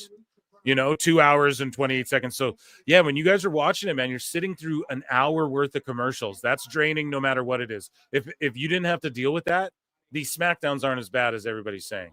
Like, Yeah. absolutely not. You're just so depleted, and I get it. I absolutely get it. But on Fridays, I've been like waiting to start SmackDown till like half hour or an hour in so I can zip through commercials, man. Yeah, I do the same thing with it, especially with how early it goes on here in Phoenix, or it's like 5 o'clock. I wait till like 6:30 and start it. And I usually catch up to the main event by the end, but it's a lot easier to watch than watching all those commercials. I watched it live this past Friday and I got bored. So back from commercial, and then typically they'll cut to like so if there wasn't a match and let's say someone makes an entrance, you guys will notice it'll just like cut to a fucking package of something, and then it goes back to the person in the ring. So they stand in the ring for quite a while, and like a lot of times they just cut a promo or whatever, but or they just work the crowd. But yeah, it's interesting formatting, but you know why they do it that way. Yeah. Oh, fucking Big Jim catches him in the Samoan drop. That was sick. They mix feeds, I think. My normally commercial-free international link has commercials and the US feed has none. Dude. Hey, dude. Oh, that's funny, man.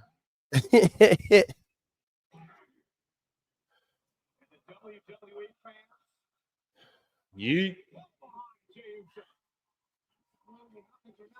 A man who's worked his ass off for every opportunity. The whole world's behind him. Oh, hits him with the reverse. What is that? What was that shit called? The dragon screw or whatever the fuck Shelton Benjamin used to call it. Oh yeah, he did with like the kick with the back heel. Yeah, exactly. So that was a great like move. Jey does the reverse of whatever that move is, the dragon screw kick or whatever.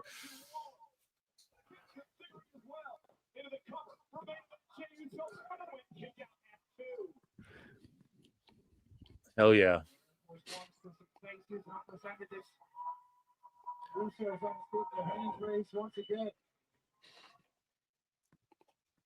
Do we have like a bot war going on between two bots in the fucking chat? What's going on?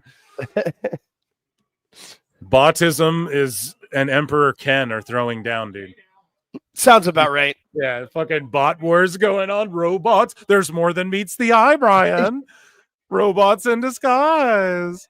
Yeah, someone in the Discord was like, oh, Jim Cornette listens to PWT confirmed, right? And that's the joke. So thank you for doing the bit, because the more you guys do the bits, the funnier and the more over they get. But yeah, and it's like, yeah, for sure he knows like old school. Jim's an old comic book head, so he knows about Transformers as well. And that's amazing that he picked up on that, because it was like, it's too funny how he kept saying it. It's like the third time he's been like, there's more than meets the eye. Robots in disguise, So for sure he'd pick up on it. Yeah, and Brian's only a little bit older than me, and so like Transformers is probably a big cartoon in his life. They were in major like the cartoon for 80s, me. man. That shit, yeah. And like IDW had a run with them in the books and for the comic books and stuff. So they did a lot to. But Dave probably thinks GoBots are cooler. Right. The Challenger brand. Yeah, and I know Super Kick. And I know Mrs. C listens in, so I'm sure like Jim's aware, but I'm sure he doesn't have time to fucking right. Like, I'm not listening to some fucking marks. who's literally called Marks. Thank you. Fuck you. Bye. Boom. You know. Oh, 1D, one and done. Oh yeah, Theory just left his legs hanging. That's great. Boom. 1D, one and done. Yeah, I love Transformers too, dude. Some of the movies or whatever, but that cartoon was the shit. And Beasties, man. They just made that movie about that, the Beasties or whatever the fuck. You know what I'm talking about? When Optimus Prime's a gorilla and all that shit. Yeah, that was cool too. Pete York became a new member. Thank you so much, guys. Memberships are 99 cents. And yeah, I do members only streams actually too tomorrow. Be on the lookout. I'll probably pop in and do an AMA or whatever. Nice. Oh, Gunther's in here attacking. Oh, come on now, Eric. Welcome, Pete York, to the madness. Beast Wars. Yeah. Well, in America, so check it out, Cash Monet. In Canada, we called it Beasties for some reason. I don't know why. One thing, I don't know why. Doesn't even matter how hard you try. But for real, for some reason it was called Beasties on Canadian television. Oh, Jay tripped, so he worked that trip, obviously. And if he didn't, that's humiliating. But him tripping is kind of funny. But y'all called it Beast Wars, which is the superior name. And that's what I was trying to think of. So thank you. So I was going to call it Beast Wars as well, because it's like Beasties. That sounds like a shitty cereal, you know?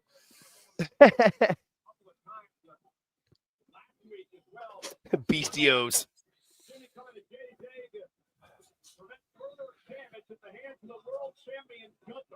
Transformers comics are huge now. Yeah, I don't know if they're huge again. Like comics in general, bruv, but maybe for comics right now, they're doing good again. Yeah, and they're doing like G.I. Joe Transformers movie, where I think they're gonna try and get like Channing Tatum and Mark Wahlberg and all that type of shit. You know, they're gonna try and like bring people back for it who are in those. Everything's a multiverse now. Yeah, well, that's what it is. They're gonna build the universe or so.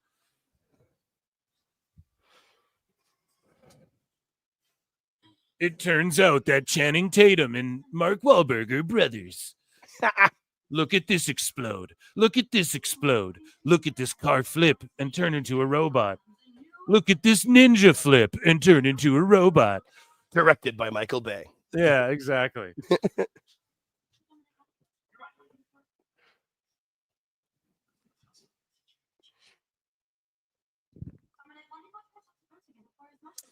Neckbeards is in here and he says, I am a big time Transformers collector, so I marked out for Travis's art. Amazing. Yeah, that was one of my favorite ones he's ever done.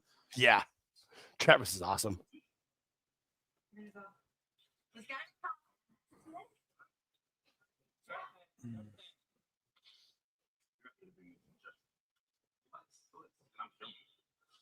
Yeah, Neckbeards is always getting drawn into fucking yeah, into fucking Cornette dummies, dude. So it's like you for sure be marking out for that shit. That's crazy. Fuck, Vac Air's so good. They're playing like a little. So Judgment Day, basically, whatever, just more. Yeah, it seems like what do you say about Judgment Day? They're always breaking up and adding members and deceiving each other. So just more of that, which I'm not against. I like that. More of it, but it's like, yeah, that's when Judgment Day are on the screen. That's what they're doing. They're deceiving. They're fucking manipulating. They're secretly hating. They're adding people, removing people. So just more of that. And yeah, we have the women's IC up next. So this should be good. Nice. We'll see what happens during the break. You guys get to see. Hopefully they cut to like someone in the crowd or something crazy. Neckbeard's listening in from work. Amazing, brother. Amazing.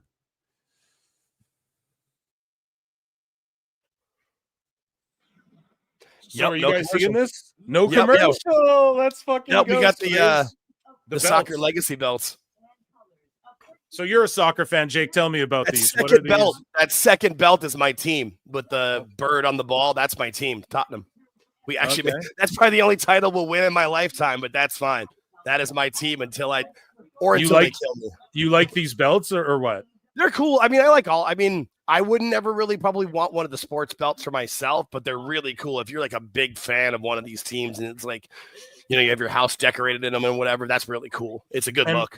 And what's like the Europe League or whatever? Is that where Well, Tony the way it Khan's kind of team works plays? is every single country has its own like domestic league. So like the English Premier League, the Spanish League, the French League, the German League, and then usually What's the American one? What's the American one? MLS. Okay. Oh, so MLS, because I know what MLS is, right? Like soccer's big in Canada.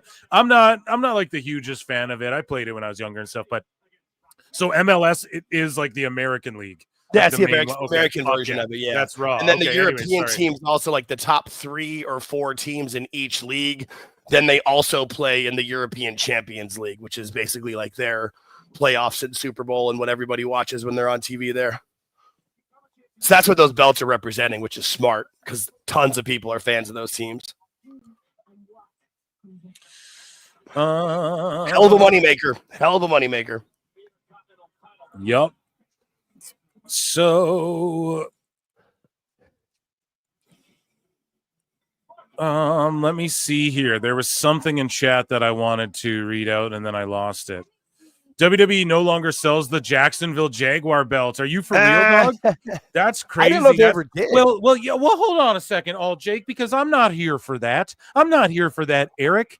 That's disgusting. That's fucking despicable. Now, how am I going to get one of those for StarCast? I was hoping to get a Jacksonville's Jaguar to sign my title at StarCast.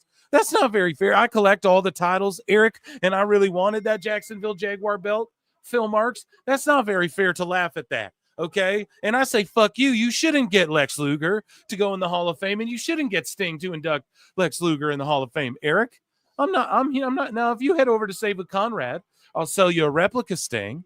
I have a guy, I have the singer Sting, and we're going to paint his face red and black like the Wolfpack. What the fuck, dude? That's pretty funny. They don't sell the belt, but that's petty as shit. That's super petty. Jags players can't even get their kids a belt. That's so shitty. I won't lie. That's Just another fucked. reason not to sign for the Jags, man. Well, what if they draft you? Then you don't have a fucking choice. You're like, shit. Just wait till that contract expires and go and move on. Don't resign. Yeah, just like they do in AEW, dude. Right. And get frozen out. They better not puss out, and they better put that fucking Kill Tony show on Netflix. They actually just announced it too on Netflix. It's coming on like April 7th. It is the Kill Tony's on Netflix. So I saw that. So there's like an actual, I believe they're going to keep doing their YouTube show, which is smart. And then they have like the Netflix one they film like once a month. I think they film one for Netflix or something like that. Or hopefully it's once a week. I don't know. They usually go every Monday. So that's like an actual Netflix show now. Yeah, I hope that they just air that fucking roast on Netflix. So what is this Lucha vignette we're getting here? Is that El Santo? Yeah, dude, that was El Santo. Now here's El Grande Americano. Oh, God, the Gulf of America. Hailing from the Gulf of America, bro. Let's fucking This is go. fucking great. USA. US. No, I'm just kidding.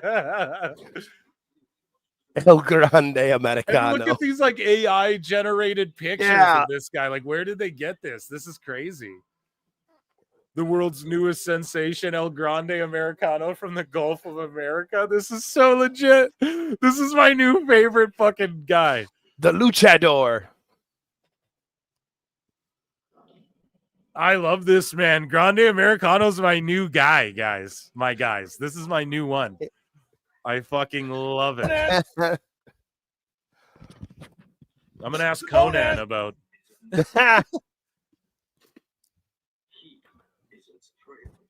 Conan will have some stories about him. Go, Grande, go. Do you guys remember when Husey came on and said that they're doing this because Gable went and got fucking hair plugs or Allegedly. whatever? Which is so funny because he showed up on TV with like he wore the mask, but then he wasn't wearing the mask. So it's like, okay, well, that's out the window. But This is the fact great. that was Husey's fucking thing, man. Look, see, here he is, right? You don't need plugs anymore, man. There's like shit you can take now to grow your hair back and stuff. Those Wrestle Talk dudes use it. I don't know, man. Those Turkish hair plugs seem to work for a lot of guys. Yeah. So look, Gable's sick. He can't compete. He's got a doctor's note. Dragon Lee and Rey Mysterio are like, what is this bullshit of this fake luchador? I love it.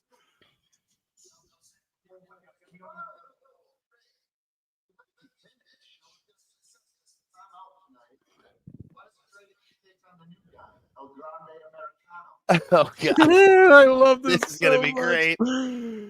Lord Hando, bro, you sound like incels. Yeah, Okay. yeah.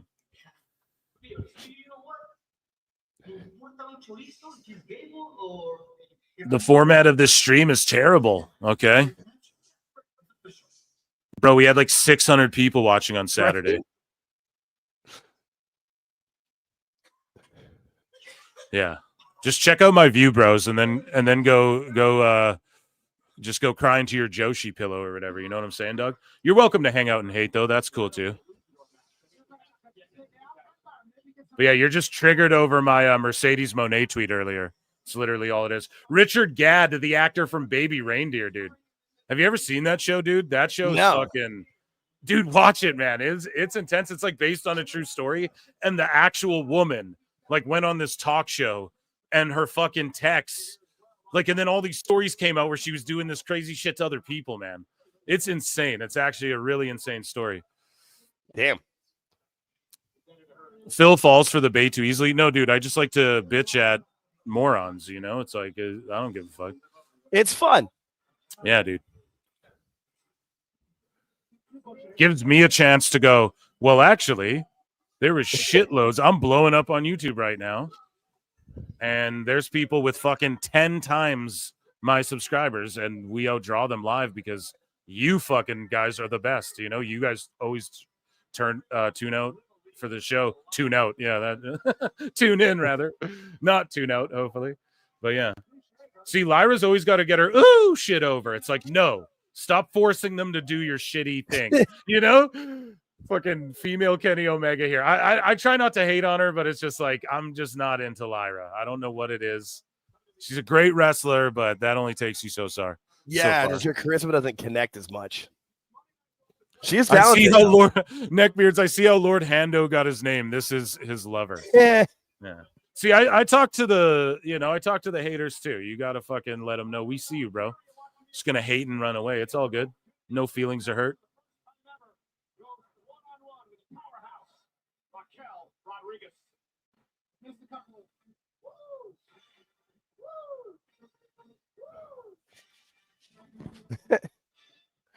Pat, I missed a couple woos. Yeah, his timing's definitely off. So He's Raquel definitely ain't out of winning this business shit. today. Yeah, we know Raquel ain't winning this shit. Sorry to step on you there. No, you're good. I'm with you. Okay, great. Thanks, Liv. You should just join us and provide your expert analysis. So she wanted us to tell the world about how much bigger Raquel is and stronger than Lyra Valkyria, but I believe Lyra may be quicker to see there with the There we go. Lyra with the quickness, Raquel with the powerhouse. We're going to see here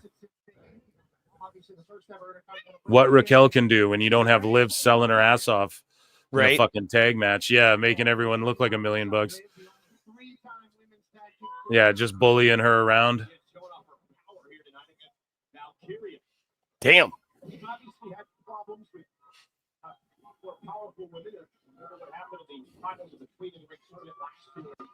Yeah, dude. Liv looking fine as wine. Always.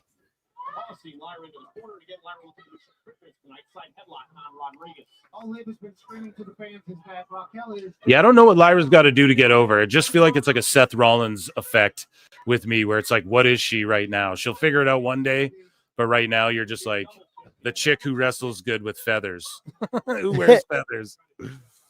And caws on her way to the ring. This Lord Hando guy's just hating. SRS is the biggest cuck of all. Yeah, he hates us too, bro. The format's honestly cheap. K, where's your pod? You're a dumbass. Yeah, where's your channel, you know? bro? Yeah. It's like I have 2.5 million views on my channel. You're a fucking moron, you know? It's like no one cares. No one gives a shit what you have to say. You just talk shit and are a fucking goof.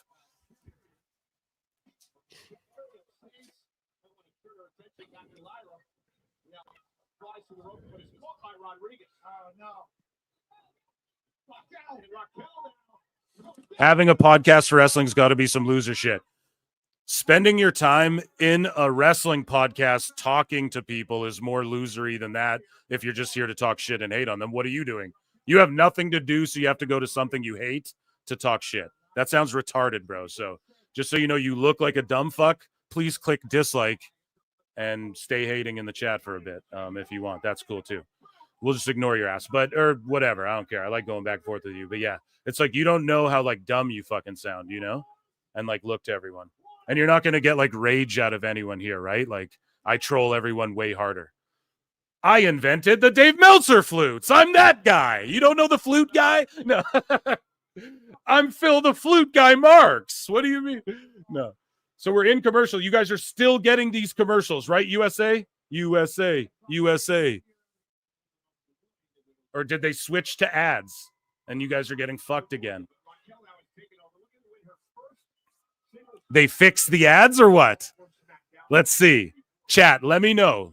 Miss October saying ad, did they fix it? Yep, they fixed it. We have ads again. No, you guys got fucked. Okay, I'll call the action. Yeah, So we got a Men's Raquel's Warehouse ad.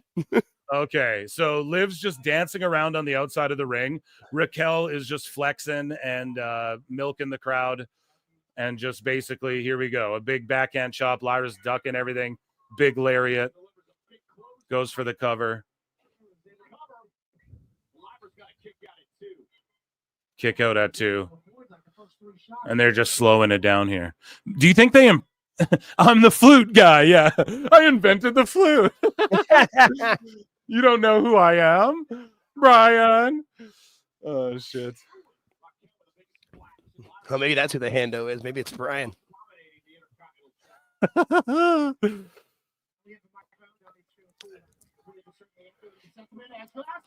Damn, that sucks that they fixed it for you guys in the ads.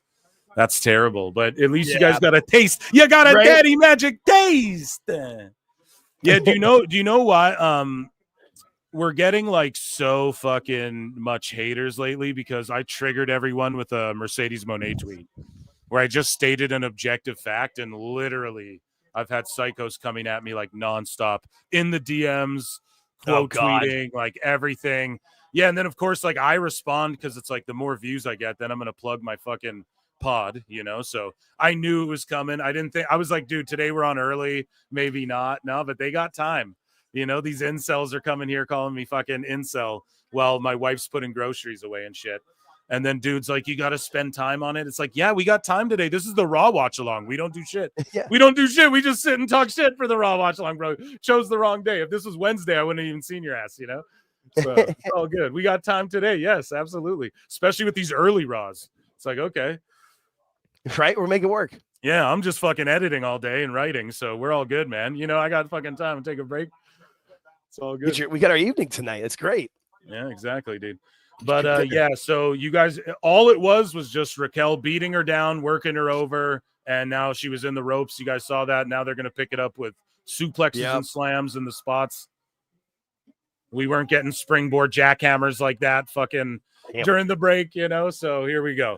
I'll call the action during all the breaks now too. But I'm going to ask you guys next time because maybe they likely fixed it overall because they probably have too many stooges fucking tweeting it out. Right? So, but that's fine. Like they probably went viral, like no ads Raw. I bet if we look right now, you know. What was my tweet about here? I can show you. What it was. It was just an objective statement. Like all it was reality, and it just triggers people, man. And everyone's like, you're mad about this. It's like, no, nobody has said go and get your money from Tony Khan more than me. Nobody's ever said that. No one's ever said that to anybody more than me. So but all I said, no, I don't even need to show it. All it is that all I said was that Mercedes Moné. So this was a quote from the Wrestling Observer. Mercedes Moné was quoted saying like, AEW has reinvigorated my passion for life. I'm so happy in life right now. Even though in her live stream, she's always sounds so fucking miserable. We cover it here on the show. We chronicle it here on the show. She's always miserable and like bitching at her fans and shit, which is fine though, right? Maybe the only thing she ever puts over is that she makes the most money. Like that's not right. That's not something to be proud of. Money can't buy me happiness, but I'm not pissed because I can buy what I want anytime, whatever. What's that song? But either way, she was just like, I'm very happy. I quote tweeted it and said, being paid millions of dollars to never lose and have full creative control will do that. And that's just an object. Like, I'm sure Hulk Hogan was happy in WCW too. Right. Right. Like I would be happy, very happy if I got that. I didn't say whether I agreed with it, disliked it. Someone did ask, they're like, well, that's a good thing. And I was like, yeah, if you hate pro wrestling and love Hulk Hogan, then yeah, it's a fucking great thing because that shit hurt pro wrestling then, and it's gonna fucking hurt pro wrestling again. It has been, and I think that's objective too. But maybe I'd be willing to debate that. But this is just it's funny how everyone wants to clown Hulk Hogan and Eric Bischoff for doing the exact same thing Tony Khan did, and no one's saying I wouldn't take the Hulk Hogan deal or the fucking Monet deal, and I'd be happy with it too. Right. But they're all like, what about Roman and all these sickos? Like I was getting it so bad from people. Literally all of them have Mercedes Moné in their profile picture and shit. Right. Like they are stans, dude. Like a roll up, Lyra wins. We knew that was coming. Match was what it was, just a decent TV match. It shouldn't be a barn burner. Like she's got to prove to be like establish her reign as this champion, and then Liv jumps her. Someone's going to run out likely and help her. Yeah, here we go. Bailey, right? But yeah, just, I don't know. If you guys see the Monet stands going hard, that's why. I just tweeted objective fact, and then they got so triggered. And we've had a few haters in here, like on clear fucking, just burner YouTube accounts, Right. YouTube accounts or whatever. So it's like, yeah, whatever. Fuck them. I knew it was coming. Here we go. Bailey's out here looking fine as wine as well. And a throw over the top. Boom. And now they're singing for Bailey. So what's the match? Like a multi-woman for the IC? Like, what are all the IC US title matches at Mania? Just multi-people, multi-man madness. What is it? No.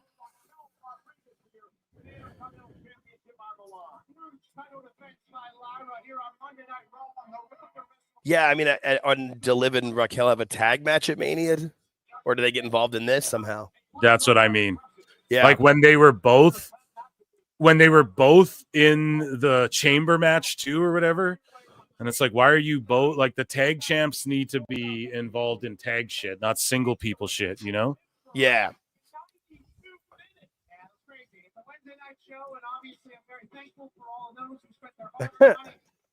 Hey, Bailey. Yeah, Julia Gulia, I don't know if you caught it, but I was like, yo, you sent me a goat screaming, like the, I need like a bah. You know what I'm saying? That's what I need, Julia Gulia. You are goated, though. But your format, Phil, I know. It's like, dude, shut the fuck up, dude. I don't think any pro wrestling live show is like blown up.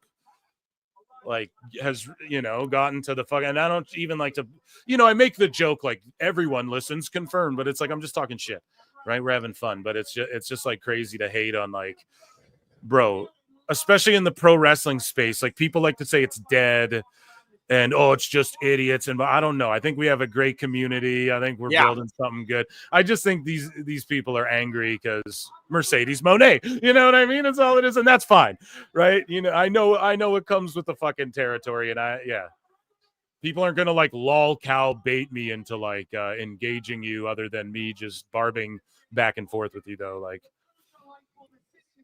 it's never gonna happen. Yeah. You guys see how I get down on X, bro. It just ain't gonna happen. If someone trolls me, I'm gonna fucking troll them way harder. I love this kilt he's wearing, dude, and the tie and everything. This is amazing. They put over the place that made it. That was pretty smart. All right, bad is then. Listen, this is not a democracy here, goddammit. I call the shots, okay? No. Simps will be Simps. Yeah, pretty much, dude. PWT fan. Yeah, Moose Knuckles here today, dude. Where the fuck have you been?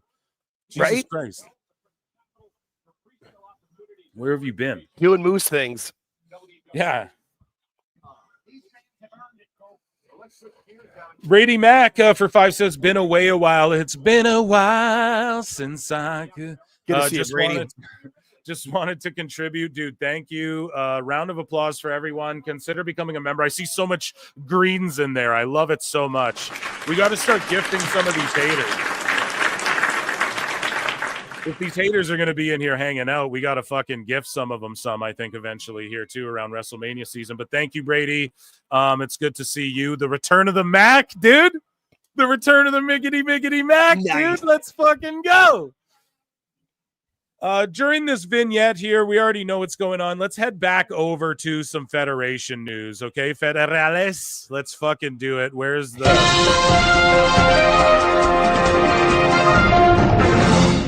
So Eric Bischoff says he would have had John Cena beat Cody Rhodes at Mania 41, then lose the title to Rock, setting up Rock versus Cody Rhodes for next year. I don't know about all that, but let's hear Bischoff. He said he's retiring from wrestling entirely type shit. So I don't know if he's going to do MLW one-shots. I don't know if he's going to pop up on NXT. I don't know if it's the humiliation of Dynamite surpassing Nitro, which doesn't really matter. I don't know if it's nothing. I don't know if he's going to continue doing 83 weeks or what, but let's hear what he's got to. Here's Eric Bischoff's fantasy mark booking here for John Cena, Cody Rhodes, The Rock. Let Rock take it off Cena, bring Cody back. If that story is laid out and committed to in a way that everybody believes it's going to happen, I think that would be awesome. Now you get the next year booked. You're not even there yet. You haven't even gotten on a plane to go to Vegas, and your next year's already booked. Could be. So in that scenario, would I see John getting the belt? Yeah, I would. It'd be interesting. It'd be good for Cody. Look, you're not going to get, in my humble fucking opinion.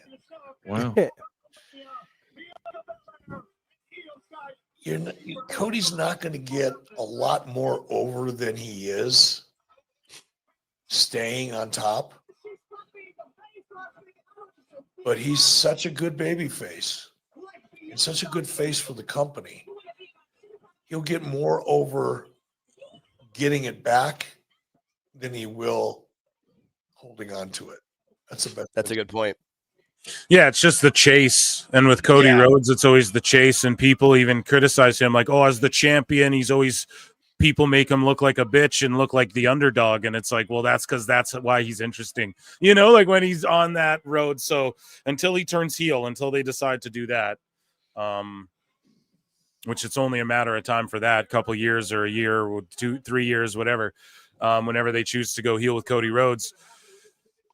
Yeah, I mean, I just say ride this babyface run into the ground, and he doesn't need, again, with Cody Rhodes, he could drop the title, still be super over, and yeah, chase for it again or chase after the world heavyweight, and we'll all get behind him. Like, he doesn't need to hold on to it all the time. Austin jumbled the belt around. What? He'll get more steam, more momentum, more opportunity to get himself over in a different way if he's chasing that championship for the next 12 months as opposed to defending it. So over on Raw, are you guys just getting ads once again? Yeah, we're getting the Cricket Wireless ad now. Okay, so it's the Boo Day, and they are with Jackie in the. Oh, they're with Jackie in the crowd, Jackie Redmond, and then Jackie Redmond. They just stripped the mic from her, and the crowd's not booing them out of the building. Like that initial boo heat fucking wore off. They need to like attack Big E or do some real heelish shit, align with some real scumbags to get that heat back, because they're just not booing them the same. But they are cutting a good heel promo, and they look like assholes. And yeah, they shoot Jackie off, which gets heat with me any day of the week. So great. And again, it's just more of the same. Like, it's your boys, the New Day, and then they go sucks. And, like, we're going to be the World Tag Team Champions at WrestleMania. And you should be happy for that, etc. Tom Reed became a new member. Fuck Nice. yeah. And then Lodi 70,005 says, I got a big budget to book a nightclub game show. Trivia with wrestling personalities for Mania 2026 in my town. Phil, you gonna be in town? I don't know what town you're talking about. New Orleans. That's the New Orleans Mania next year. And you got a big budget to book a nightclub game show trivia. Yeah, like if it pays and shit, sure, you know, like I got a family and shit. So if it fucking, sure, yeah, let's talk about it. I mean, it's a long ways away. So, but I'm more than down with something cool like that. And I've always wanted to get to New Orleans, and I know my wife does as well. So, yeah, fucking hit me up, dude. DM me or get in the Discord or something like that. If you're not, someone drop the Discord link too, if you can. And round of applause and thank you for the invitation. I appreciate that.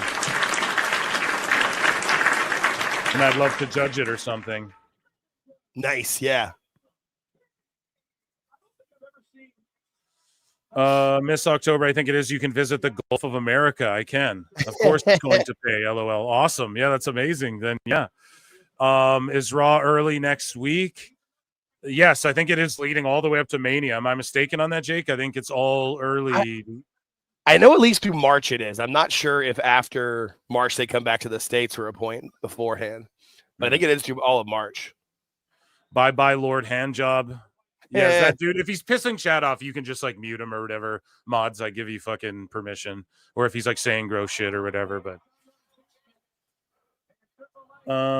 so they're doing a review August 1998 here, the IC title, hyping it up. Let's head back over to some hot WWE news. So speaking of hot, Carmen Petrovich is coming to Bloodsport 13. Okay.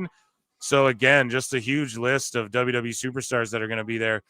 Hulk Hogan, brother. So we covered the cost. They slashed it by like 30% of his Real American Beer suite. Okay. So they scrapped it entirely. Hulk Hogan's Real American Beer suite package for Mania has been removed from the site, brother. So they're going to repurpose it. People aren't buying them. They don't want to see Hulk Hogan. They don't want to sit in his suite. So they're going to repurpose it, turn it into like the fucking Macho Man suite, dude, or something like that. And then they're going to sell the tickets and Hulk Hogan won't bother nobody. So the fans have spoken, right? Now, while WWE has been in Europe and all of that, they have also been touring and doing house shows. Sorry, I got a text. They have also been touring and doing house shows this whole time where people are seeing kooky matchups like Gunther versus Punk and all of this awesome shit that you can only see in Europe. And so here is just some funny stuff between Cody Rhodes and Punk. Yeah, they teamed up. Could be doing a fucking Europe tour teaming up for AEW, but instead, you know, competing with WWE, but instead they're both here.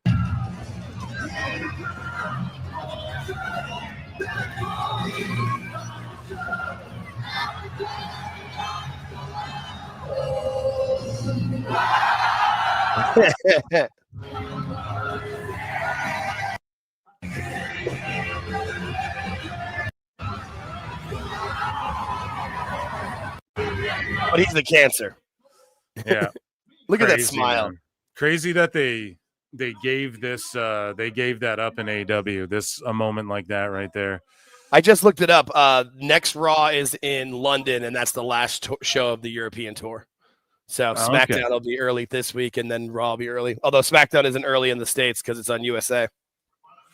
As was just announced on the show here, the ferocious tag team of size and agility, truly unsung heroes. So I was questioning it last live show. I was like, well, when are they going to announce the natural disasters and these other people that are rumored? Well, here you go. They announced them, Typhoon and Earthquake. They are going into the WWE Hall of Fame. So shout them out. And yeah, let's lock back in with Big Jim and main event Jey Uso. And round of applause for.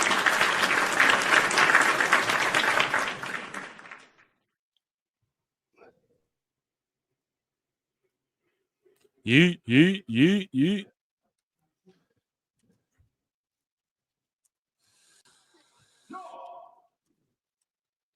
Gunther's just casually walking around 10 feet away from them. Why doesn't Jey whoop his ass? Like,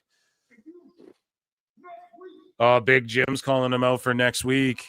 Okay. Yeah, I hope Corny gets in the Hall of Fame. That would be fucking amazing. I feel like it's got to be at a WrestleMania that he can drive to, which Louisiana isn't as far from Louisville as Vegas is. Because you know he's going to drive. Big Jim just slapped the shit out of Gunther, dude. And Gunther smiled it off. So we have one more early Raw, and then they go back to normal time? I think so, yeah, because then they're going to be Mania?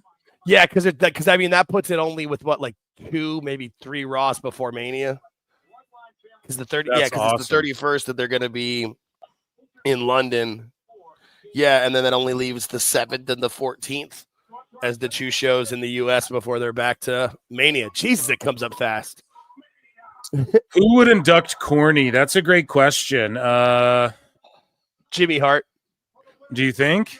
I don't know. That was my first thought, just because, like, I know when Corny got into wrestling in Memphis in the early 80s, he was kind of like Jimmy Hart was the top heel manager, and Cornette kind of shadowed him. So I could see that being great. And I know Jimmy would give a good speech.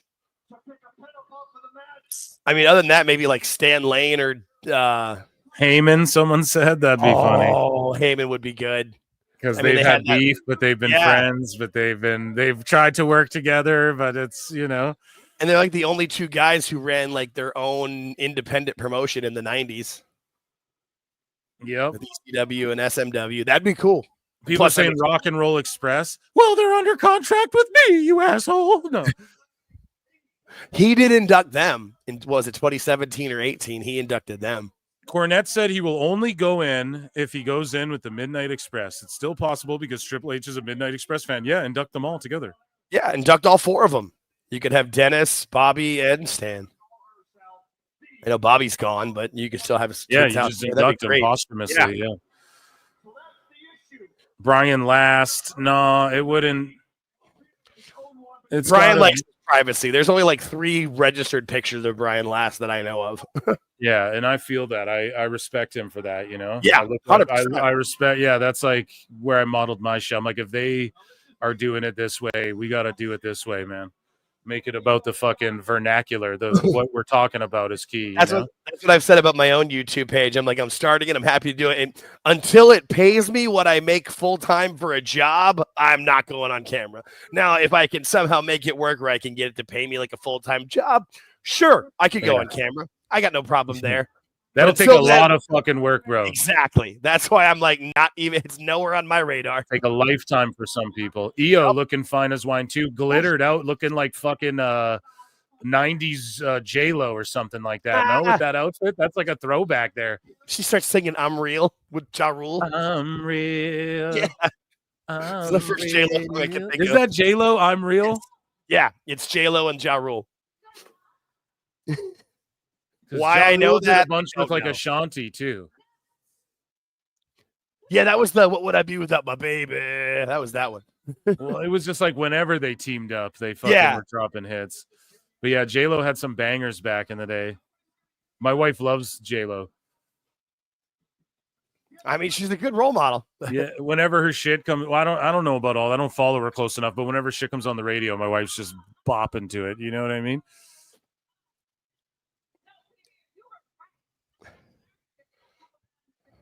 Don't be fooled by the rocks that I got. I'm still EO from the block.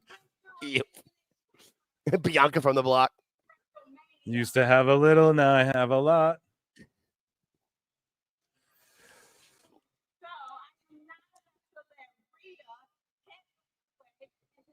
Yeah, Bianca's full heel, dude. She's wearing grills. She's got spikes on her gear and shit.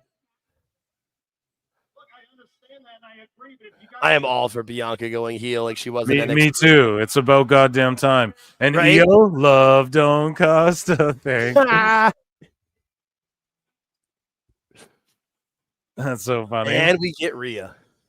This is going to be a good triple threat match, though. This really will be. Yeah, Lodi. So that's awesome. What do you do? Like you book wrestling, or what is this? What is this? How are you setting up like a game show and stuff? Here comes mommy wearing red. Tremendous.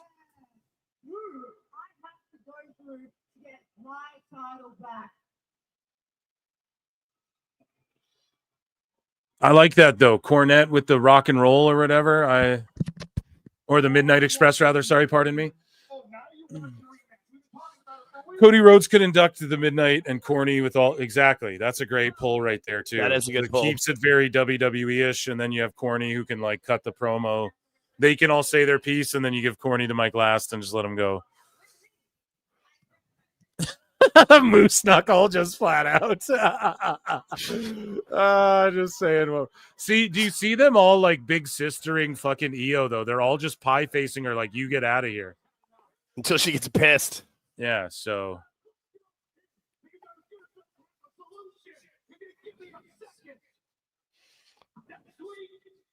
what is going to end Raw, Punk or the IC title match?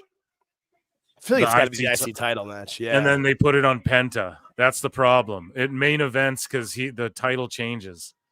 That's what That's what I'm fearful of, man. God damn it. Breaker should be the guy to like snap Penta's winning streak thus far, you know? Yeah.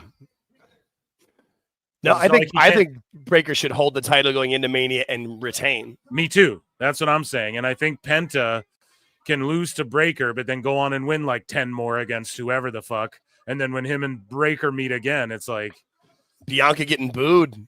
Yeah, that's good. Yeah, it is good. I could see that like maybe somehow like the IC match ends in some kind of schmoz finish, and that starts to set up like the 6-man multi-match for the IC title or whatever. Lodi's saying, no, I've never booked wrestling. It's a bar nightclub setup. It's all in good fun. I do a lot of charity fundraisers and comedy. Oh, so cool. It's like a promoter. Yeah, that's amazing, dude. One of my best friends is a promoter here in Phoenix. Actually, the guy who officiated my wedding. That's awesome. Yeah. Damn, EO's snapping right now. Who wins the triple threat, in my opinion? Rhea. I think damn, what is she doing? KOD on to Rhea to the outside. Okay. I think it's a good question. Right now, this isn't my set in stone pick, okay? I always do my set in stone like on the night. It's when I throw my pick out. That's like that's when I fully thought of everything. But as of right now, let me just think with Jade and Naomi. And then you have Raquel Liv. Because I'm trying to think, is it like Bianca and Naomi just grab those tag belts again as heels now? After like Liv and Raquel pass them to someone? Or is it like Bianca wins the title at Mania as a heel? To sort of solidify her new heel reign. I could see that too. So, yeah, I'll say Bianca for now, but that's not set in stone yet, okay? Especially if the Profits keep the titles and they make that some sort of faction. I could see that happening. Ooh, that could cook too. That could cook too. All as heels, I would love that. So we have Dom's trying to recruit Penta, and yeah, tonight we have the IC title, so we don't know. Probably the main event, if I had to guess. I would think. Yeah, they figured it out. We're on commercials again. Yeah, commercials. I'm going to let you guys know what happens here. I'm just still on a black screen. We go to the commentary desk. Music's playing. And Michael Cole is talking with Pat about allergies and people being sick. El Grande Americano is going to debut later tonight.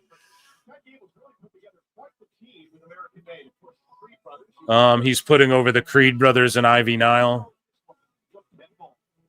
So they just hyped up Ivy Nile and they're doing a vignette for Ivy Nile. We're going to head over to some WWE news while they while they play that because it's not pressing here. We've seen a couple of these already. So speaking of Liv, okay, somebody remixed, this is going to end up getting clipped out, but somebody remixed Liv Morgan's laugh into Triple H's theme music, which is hilarious. Time to play the game. Time to play the game. It works so good.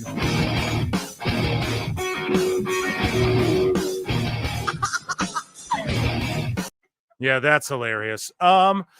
So report most people within WWE, quote, just don't care about the Tony Hinchcliffe hosting Ghost of WrestleMania. Most in WWE. So they asked certain people and they don't give a fuck largely because real people with real lives don't care and they're okay with fucking jokes. Stupid idiot. Is all I'm saying, okay? The IWC just loves to get outraged over shit. Meanwhile, the locker room's like, meh, whatever. And 30 seconds until Raw comes back. So here's 30 seconds of Mark Henry DJing, playing Hulk Hogan's theme, the crowd booing, and him quoting the Iron Sheik. So let's take a listen here as Dragon Lee makes his way to the ring.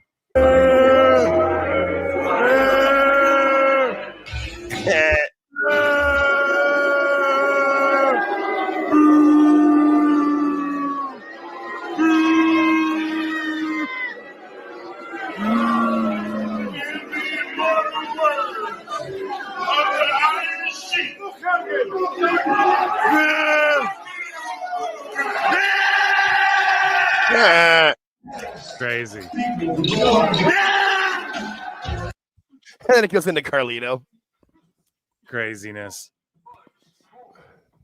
Yeah, we got some more news here. Endeavor goes private in a $25 billion deal with Silver Lake. So Endeavor goes private. I don't know if that means what does that mean? I need someone smarter. Does that mean for trading? They're no longer publicly traded? I don't know, man, but there's that. Yeah, no. So that sounds like TKO is WWE private again? I don't understand how that works. Right. Does that trickle down? Or I need someone way smarter than me to come on the pod and talk about this. Where's I will do Dose that. when you need him? Yes, or likely Wednesday. I'm going to get MJ from NJ in there here you go. as well to break down some graphs and charts. And it won't be fucking terribly long. I won't bore you guys to death, but it is interesting. And yeah, he's going to come talk with me more about that, explain that to me. 46 more classic WWE pay-per-views have been added to Netflix outside of the US, including ECW One Night Stand 05, Survivor Series 2000, Great Balls of Fire, Breakdown in Your House, and a bunch more. So that's amazing for me. Good job, me. I get to watch all that good shit. I'm currently doing, I did the first ever Rumble, and then I'm going to Mania 4, and then I'm going Rumble Mania. I'm doing that right now. That's my list, and then after I'm going to try and watch all the Invasion shit in order. Nice. Yes. So Eric Bischoff said that WWE ultimately failed with John Cena's heel turn and his promo on Raw. And he says it was exciting, John Cena's heel turn, the potential, but there wasn't anything dramatic about it other than the fact that he turned heel. It was interesting. I did see the clip of his promo. I didn't see it live. I saw the clip of it. It was okay. I mean, the delivery was great, but just the message was kind of weak for that moment. So there's Bischoff. And then, of course, the sickos who typically hate Bischoff, they all agree with him. And they're like, I agree with Bischoff. But it is what it is, man. Bischoff can have his opinion.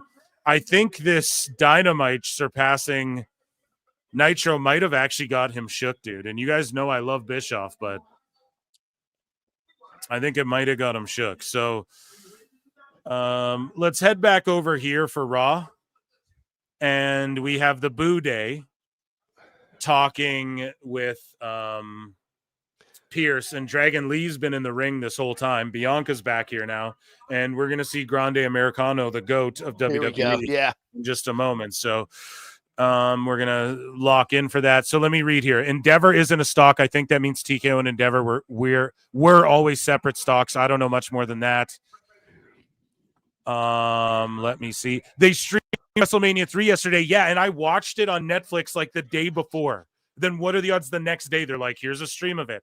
And I was like, what the fuck, right? So I'm on Mania 4, and right before Mania 4, the first Rumble happened. Now, I know the Rumble winner didn't go on to the main event of WrestleMania, but I still just, for the sake of it, I'm doing Rumble Mania, so I might as well put it in there, right? Yeah, so we're about to see El Grande Americano. This is about to be amazing. Next week, the Gulf of Rhea, America. Io, Bianca special guest. So they're really milking the announcement of and giving us a lot to go. Like, how are they going to make this a triple threat at Mania type shit? They're really giving us a lot to make us go. Oh, Rob Huerta says WWE staying as a publicly traded company. Thank you for that. Bianca has a gold tooth. She's got multiple gold teeth.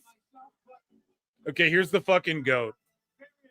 I'm going to ask if he has any insider shit on El Grande Americana.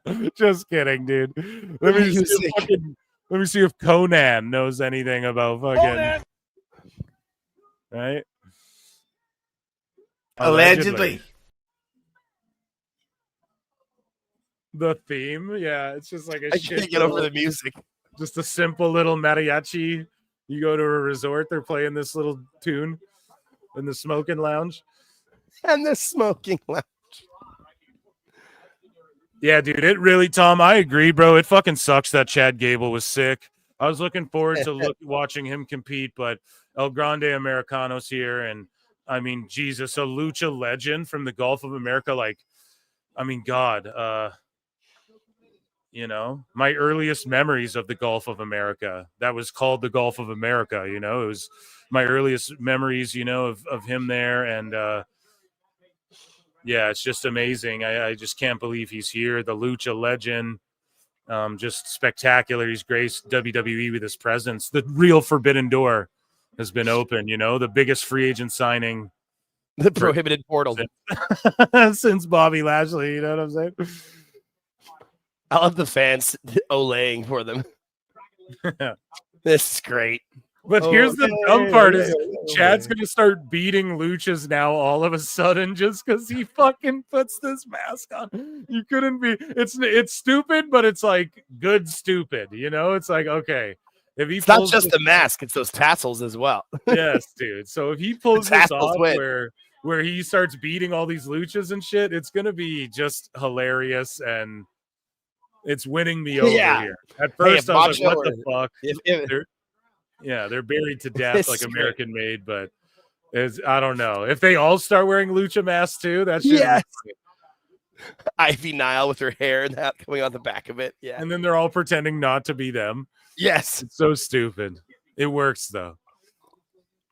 They really should have did this in AAA or something first. Yeah, like Gable's like, I'm going away. And then all of a sudden this guy just pops up. Oh, and by the way, oh man, yeah,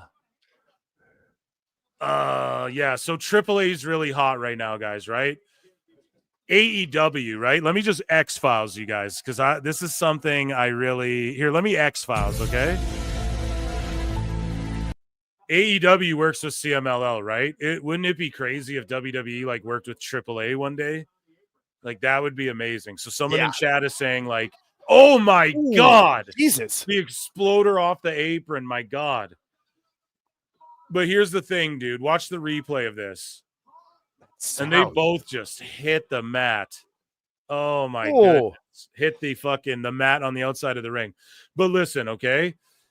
If and I'll call the action, but let's say AAA and WWE did have a partnership, that would be amazing if they did pull that off. What someone said in chat there, like if they had a Grande Americano show up and like wrestle some matches there and like win and shit, and then he comes back and Chad's like, that's not me, whatever, and everyone thinks it's him, and they're like, but you have footage over there. So maybe in the future, or if that were to ever happen, but it's unfortunate they couldn't pull it off yet or now or whatever, but that would have definitely added a layer to the fucking story. Yeah, it would have been really yeah, cool. Triple H though expanding, like his dream was always like NXT Japan and Mexico and UK, but then now it's just Europe, I think, in general. So UFC as well, they have a performance institute that was just unveiled in Mexico. So yeah, just we're going to start seeing the Triple H's dreams for some of that stuff, I think, come over the next like 5 years and shit like that. Just expand the global expansion. And Grande Americano, of course, will lead the Mexican the Mexico endeavor. I have nothing but full-fledged faith in that.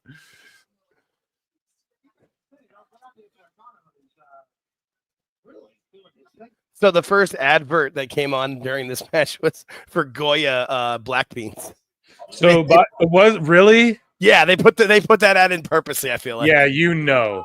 So basically, during this commercial here, I said I'd call the action. I apologize, but they're going back and forth. Fucking Gable just hit like a Northern Lights suplex from over the top rope, like onto when Dragon Lee tried to springboard on him and shit. Like he's working over Dragon Lee's arm, and there's like Grande Americano, and there's just like awesome action here in the ring. Yeah, and they're just working a solid match. It is slowed down a bit and just stomps in the corner now from Grande Americano. So he's got me convinced now. He is a Latino wrestler. See that? Yeah, he is. See that? You spoke Spanish earlier tonight. Conan hates TK pretty much, and AAA hates CMLL and CMLL. Yeah, exactly. So just follow the breadcrumbs, what I'm putting down. Pick up what I'm putting down for you guys. I'm not a dirt sheet though, so that's not, don't listen to me. But never try to. Don't be shocked when you see some shit like that happen in the future. Just because that's always been Triple H's initiative, you know. So as well. And with NXT, the pettiness of HBK. So, like, you guys are going to see when we come back from commercial, Grande Americano's got a reverse tarantula lock. Oh, he let go of the arms. Dragon Lee did. Okay. Dragon Lee should have hung on because it was like a reverse spider, like tarantula lock, but like without the ropes. Roll up. Here we go. You guys are back. Yep.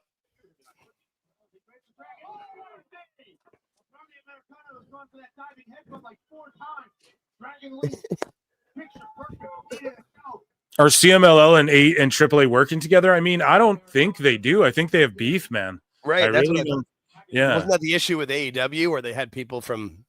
Yeah, like the people from AAA, like who had ties there, like I think the Lucha, I'm not sure, but people couldn't appear if they were using the CMLL talent. Like people who weren't contracted to CMLL or whatever weren't allowed to appear and shit. So.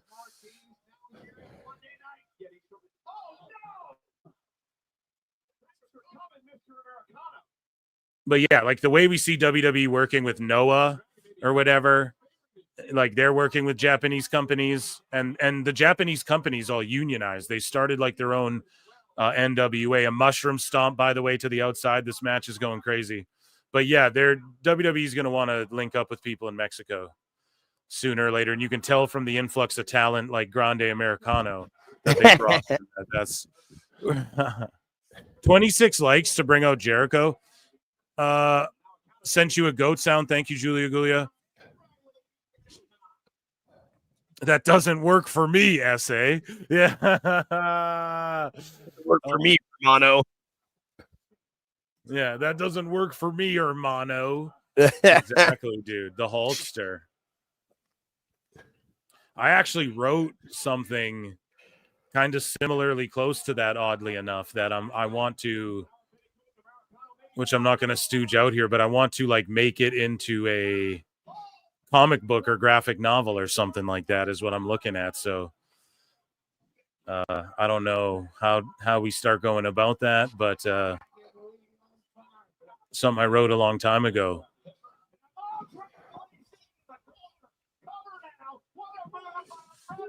You're not my hermano, essay. You're not my essay, muchacho. You're not my muchacho, Vato. Yeah.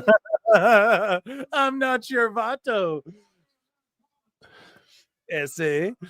Shit. That was a crazy spot, dude. That belly to belly into the fucking buckle. Michael Cole. Gable uses that a lot in his repertoire. Yeah. Oh, the sit out bomb. Oh, Americano kick out.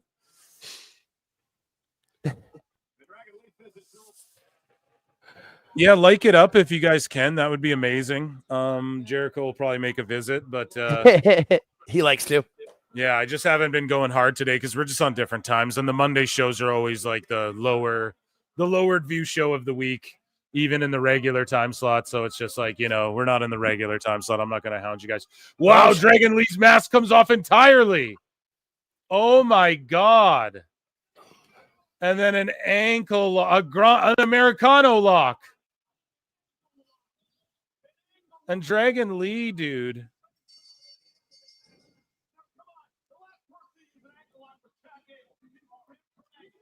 The music. Oh my God. It's got to be Kurt Angle under that mask, no?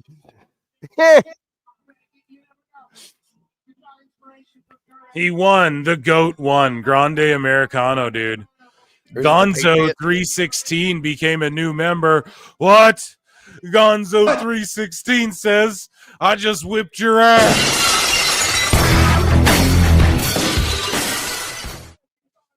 $0.99 to become a member. Thanks for becoming a member. Hit that like or that dislike. I appreciate you all. Leave a comment, subscribe, all that good shit. Check out Phil Marks out. Check out Alt Jake Takes On YouTube as well. Sir. YouTube.com/Alt Jake Takes On. If you want to hear more of Jake. Hell yeah. We're having fun. We're trying to be interactive too. We're reading viewer comments. We're trying to do interactive spaces. We're trying to have fun. Fuck yeah, that's how you do it, man. Right? Just think of ways to be different. Well, I feel like interactivity got me. Yeah, reading comments, but you know what I'm getting at, right? Like just expand, diversify. You need to 100%. diversify y'all bonds. Wu-Tang. Diversify your portfolio. Yeah. JWT6577 became a member. Nice. Let's fucking go, man. I appreciate it all.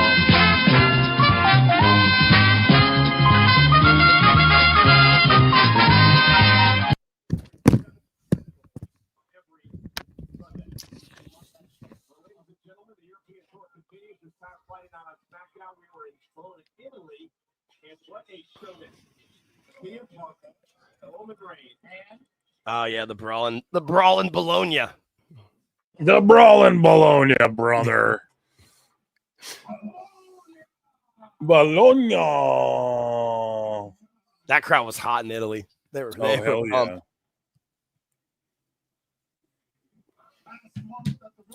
So they're recapping it. You interviewed Ben Bishop, do Grand Fear next. Yeah, you guys get the bit, right? You guys heard the fucking, not to pull the curtain back, but you guys heard the interview, right? Like it's it's fucking, make sure you check that out. I interviewed Big Trouble Ben Bishop. He's one awesome. of my favorite interview I think I've ever done. Like Matt Morgan, I'll always hold close just because that's like my friend, but here's the thing. Just Ben Bishop was so cool. And that's my guy now too. That's my guy now too, dude. He's a friend of the PWT universe. And I've popped him a couple times on Twitter. He's great. He was cool to roast Meltzer with me because some people won't do that for sure. And the sheets, thought he was, I think it was like Brian Alvarez was the first one to put it out there that he was like a goalie, right? So we covered that. He just did the weakest Wikipedia search because there was a goalie named Ben Bishop. So sad. I thought it was true. Well, I'm a fan of him, right? And everyone repeated that, but Fightful Gossip fucking clarified that one. And so I don't know. We talk about the dirt sheets. We talk about how WWE ID is good for the indie scene.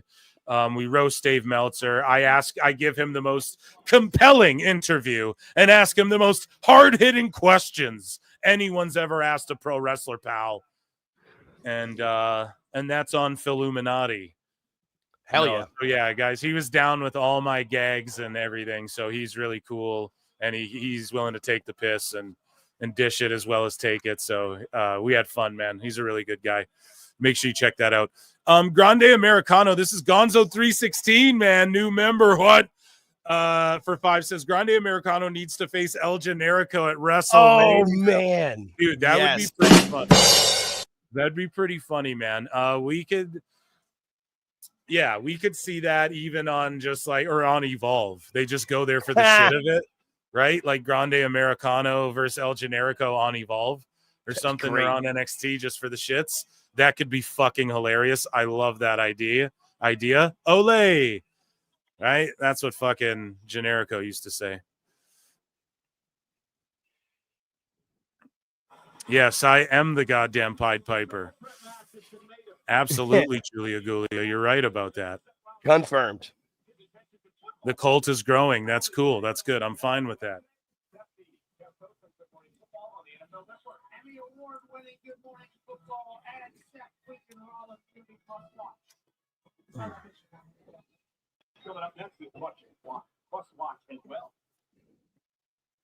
Here we go.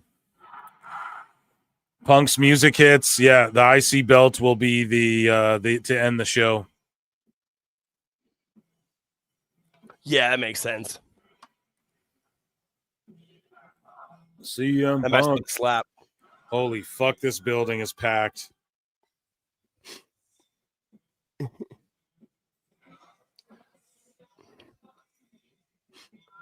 And just belting cult of personality. I love it. Yeah. Punk has 10 minutes. Yeah, he's got 10 or whatever. If he goes a little over, again, the beauty of Netflix, they like to keep it tight, but they ended 10 minutes early the last time, so he can fucking do whatever. He can do whatever he wants.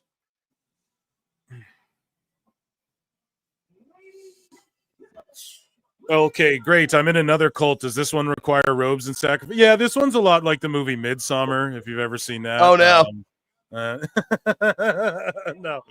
No, dude. I won't lure you to any forests or weird European hill villages, but I don't know. We might meet up on a Jericho cruise or a WrestleMania weekend or something like that, in the next fucking couple of years or something, right? We got to start thinking about this. I need fucking shirts, though, or something.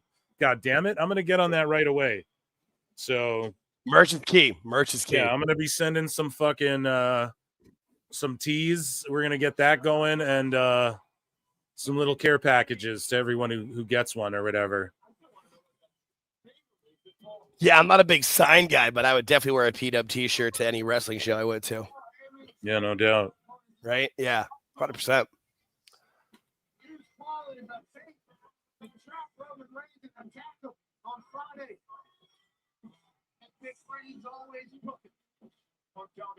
So we're in commercial. Punk's just taking a sweet ass time, pointing at everyone. He's not going to start cutting until they're on TV. That's the money. So while we wait and see here, let's take a look at Roman Reigns and Tribal Cash. He's the richest wrestling superstar in the world. His garage. Now, some of this shit could be fake too. Like, this is just a random TikTok celebrity chat too. Who fucking knows? But if this is all real, he's balling out of control, dude. Garage is as big as a football field. He owns more mansions than you can count on a map. He is Roman Reigns, worth $200 million. One house isn't enough for him. He owns a $12 million modern mansion in Tampa, Florida, an $8 million vacation villa in Los Angeles, and a $6 million lakefront estate in Georgia. Roman Reigns' collection is next level. He owns a full set of original WWE World Championship belts, including The Rock's 1998 WWF era title worth $1 million.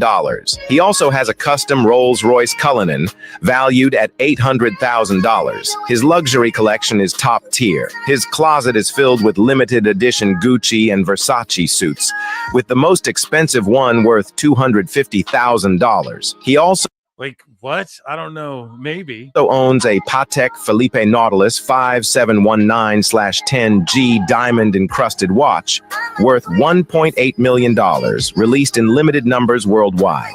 Like, is he that into watches?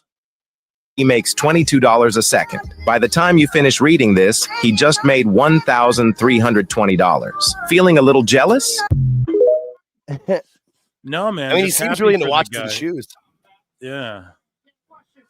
Man like Doris, Rio, not the Rio for like Riho, but like, but Rio, Luke Jacobs, Zosiah, Golden Boy Santos, and Adam Maxted have all been invited to the WWE tryouts in Europe. According to several sources, a Michael Oku invitation for the tryout was highly unlikely, and that's because AEW is trying to sign that Michael Oku guy. But he might go to WWE, and the dirt sheets could be going, well, that's highly unlikely because they don't want him to sign with the Fed. And that, ladies and gentlemen, was WWE news for the evening, guys. Amazing stuff. And we covered the Moxley stuff earlier. You guys can check it out on the replay.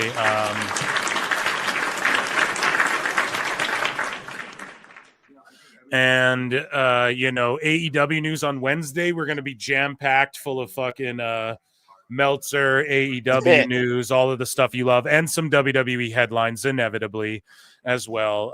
But yeah, that was the WWE news for today, along with the more Moxley reactions from the pros, right? So yeah, let's enjoy Punk about to cook and then our main event here.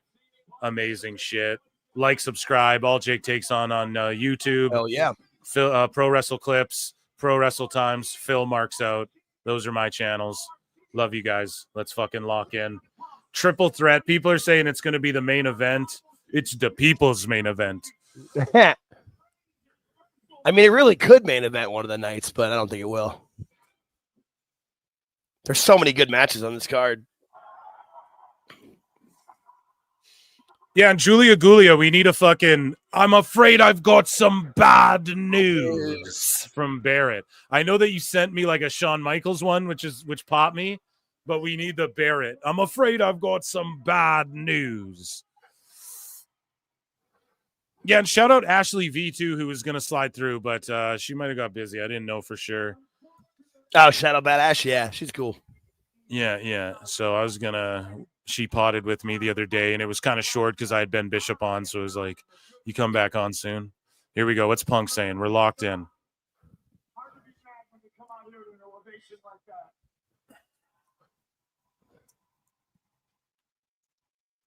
He's so happy.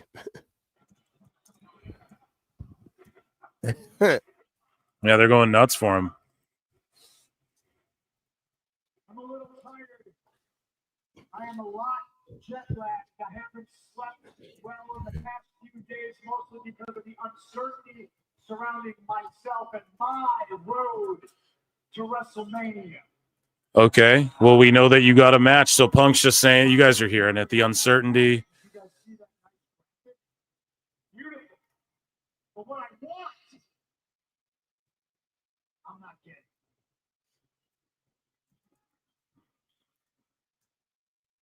Or am I? Well, what does he want? He's like, what I want, I'm not getting, or am I? And I did. Then it became what I needed to do was win the Elimination Chamber. But because the more things change, the more things stay the same. I work with children. Ha! I'm the black belt. Undisputed. So Punk just said, I work with children. And the undisputed champion of being a diapered piss baby is Seth Rollins. Little diapered piss baby. Wow. Oh, you just roasted him, man. For two people, it's clearly personal, and for me, Miss October 30, Phil. Who? Me or Brooks? Marks or Brooks? You got to be a little more specific than that. stop me from getting what I want. Gotta go. Seth Rollins takes it personal because he's been crying ever since I came back here because the magnitude of me and the shadow. The magnitude of me. Yeah. Belittles everything he's about in his entire career. That's a Cornette reference, which is a Reggie Jackson reference. You, Phil Marks, I'm trying to listen to Punk. Well, too goddamn bad. I'm going to start talking more. No, I'm just... because he sees in real time, like all of you, that his wise man isn't just his wise man. Damn. Okay. What's going on here? What's going on here? There's something crazy about to pop off.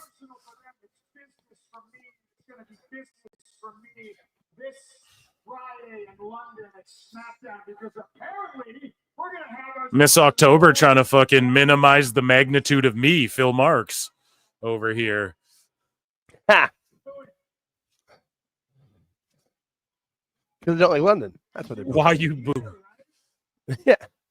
Because they hate London and Glasgow. and that's why I'm here. I can't wait to get my hands on this contract. I want to read the fine print, and I want to see if this contract, if this match gets me any. I am not. He's definitely on some testosterone with that thick ass hair. Yeah, I would be too. Like the older I get, I mean, I'm only 33, but each year that goes by, it's like, holy fuck.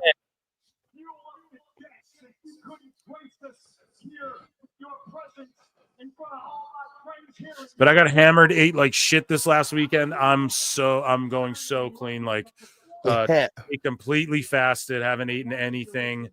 Spring cleaning. Yeah, gonna eat some fruit and just have like I'm gonna eat like some spinach and some chicken tonight. You know, I'm gonna stay rank. I get like super intense into that shit when I decide to buckle down. And yeah, exactly. Spring cleaning. I'm like, fuck. I ate so many.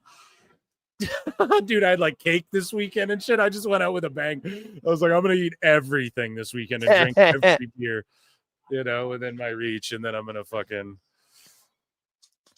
hanker it back in here.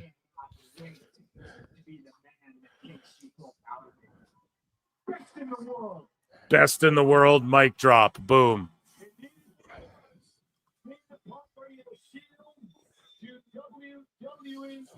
Yeah, so you guys are right. He took his 10 minutes. Yep. He always hits his time. Professional. So, ladies and gentlemen, we head to London, not only for SmackDown Friday, but also for Monday Night Raw next week at the O2. And we want to let everyone know that on Sunday morning, London turns its clocks ahead an hour, so we have a different time for the show. It'll be 8 o'clock local in London. Oh, shit. 3 o'clock on the So it's an hour earlier next week. An hour earlier. Okay. Yeah. So PWT, make sure you guys are tapped in an hour early. And if there's something I think that's significant enough to cover, then I'll be on an hour earlier. No matter what, I'll be on right before. But so just tune in around that time, right? Like an hour earlier than today, wherever you're at, okay? And I'll be on. I'll be there. I'll be there. I'll be there for you. SOB, I will be at work. Phil, hit Jericho. It's time. Okay, did we not get to 100 likes before the main event? Joining us now on the show, ladies and gentlemen, your friend and mine. Jake takes on. No, I'm just kidding. Chris Jericho's here. I look and see it's not just me. So many others have stood where I stand. We are the young, so raise your hand. They call us problem child. We spent our lives on trial. We walk an endless mile. We are the youth gone wild. We stand and we won't fall. We're one and one for all. The writing's on the wall. We are the youth gone wild. Let me get wild. Yay!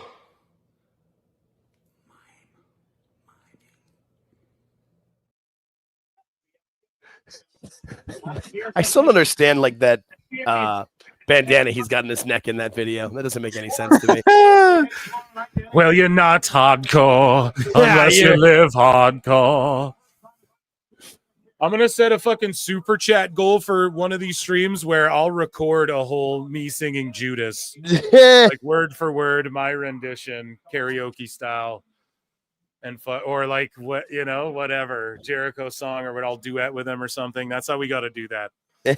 Duet with him. Yes. Yeah. We'll pick a night. Chat will let me know, and we'll do like a fucking. I'll set like a goal so you guys, and I'll humiliate myself. Okay.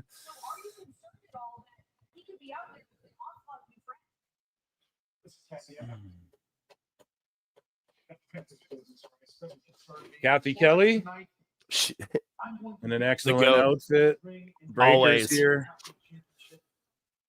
Cutting a promo. Let's see before we get into the main event.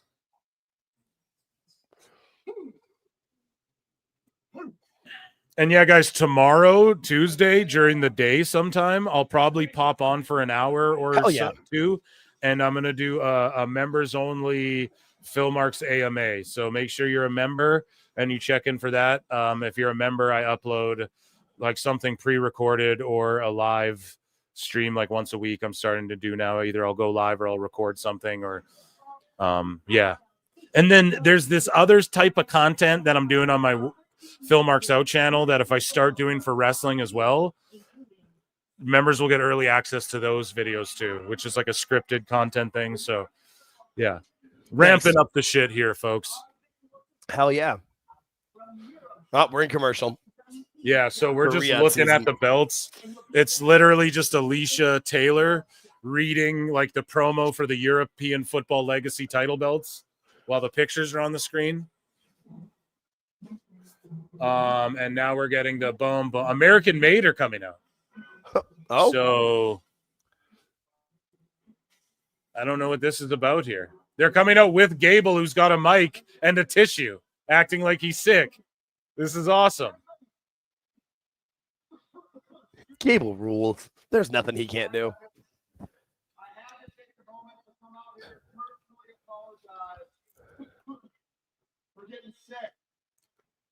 Gable's personally apologizing to us for getting sick.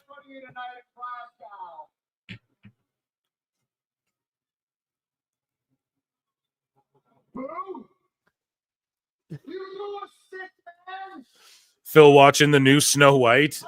Fuck that movie. I will review it if you guys, I'm a bit behind on my Daredevil reviews there. And then they're dropping episodes 5 and 6 at the same time tomorrow. So that review will come out like Wednesday, and then it'll give me time to get out some of this other stuff I'm working on, which I hope you guys enjoy over there. But yeah, like what else can I say? Like everybody, it's fucking woke, it's trash. Like I can't add anything. It's a piece of shit movie. It's 2 movies stitched together where they did Damage Control because the fucking lead actress is an idiot and just trashed everyone and the original Snow White, which nobody wanted. And yeah, it's just fucking Disney being Disney, man.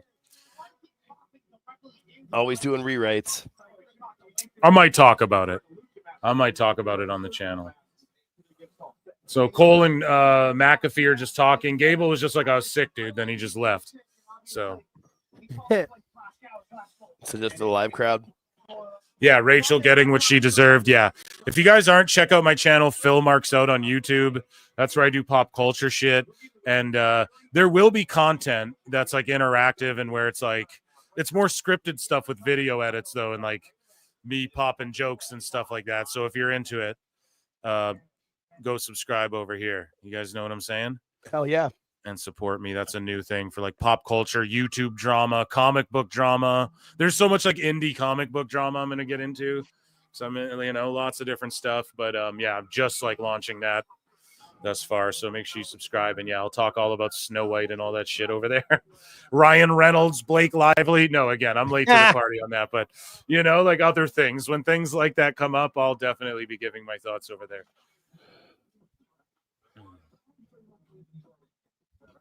We are back.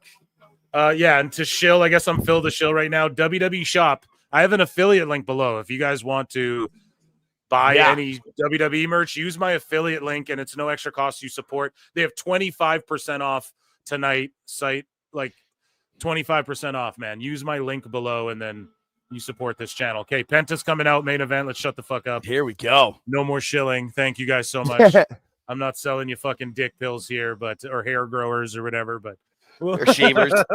Yeah, dude, we got it. Here we go.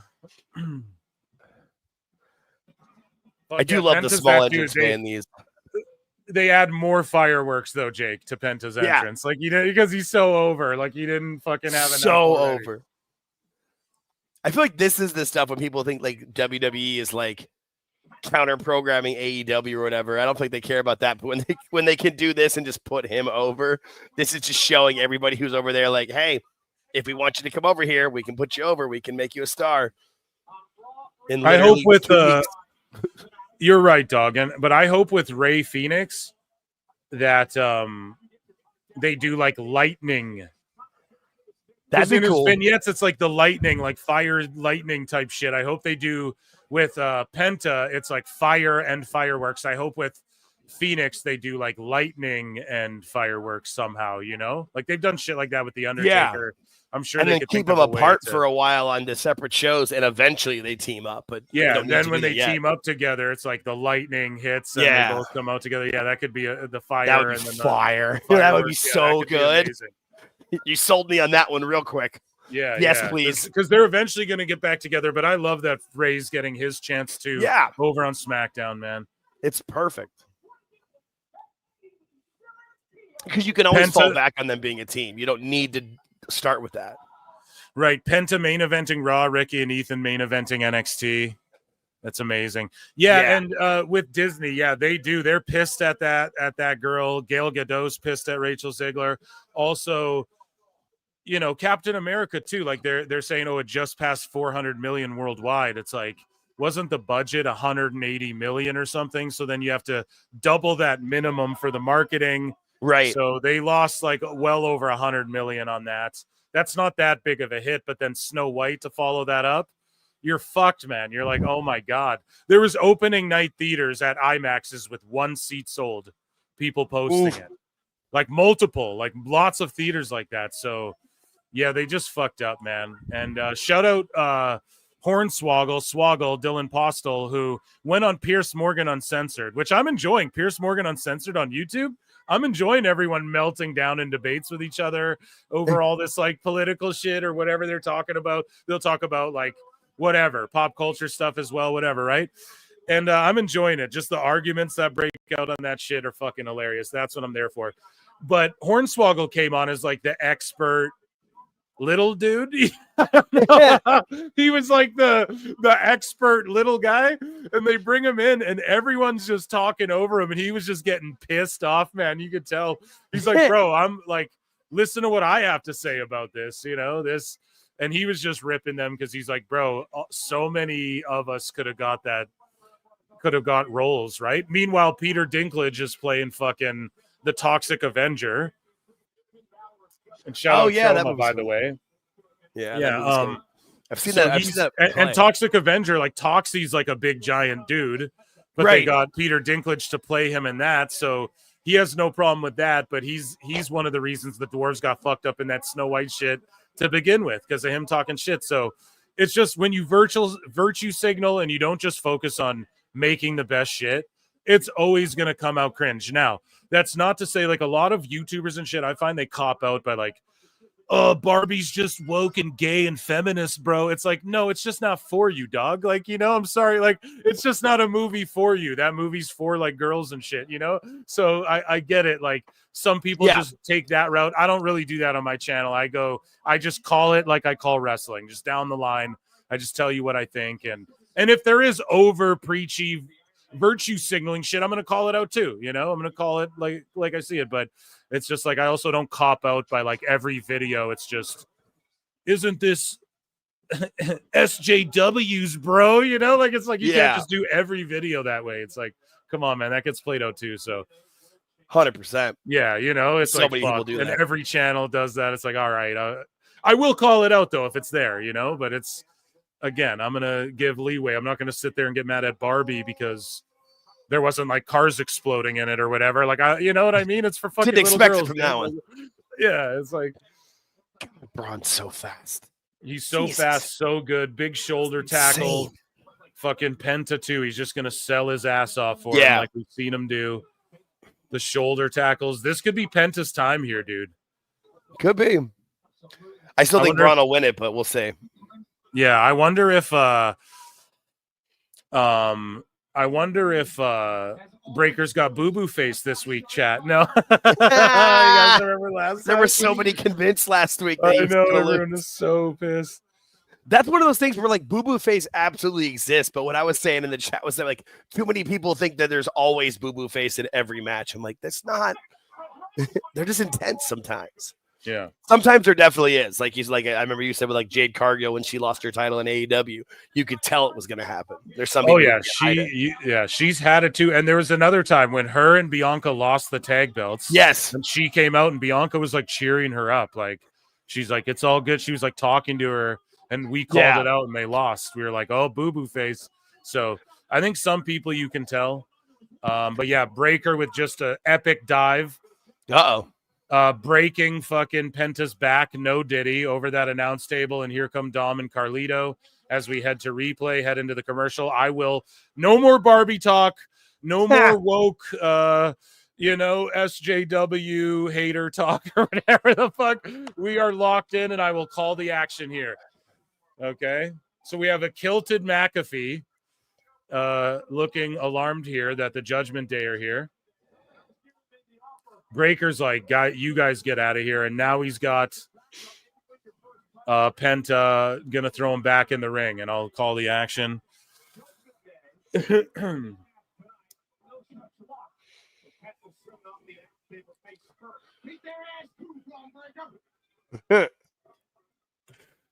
McAfee's like, beat their ass too, Braun Breaker. Britt Baker had job face. Yeah, she did every time, man. Straight boo-boo face. And she would when she would come out in the crowd cheer and the little pop, you could tell too. She'd do a face kind of like, look, see, I'm over and shit. Yeah, and then she'd lose, bro, every time. It's like she almost just lets you know what's coming. Britt Baker, if she disappears from the face of fucking pro wrestling forever, I would not be shocked. I'm not kidding. Because I think she burnt. I don't think WWE folk want her over there.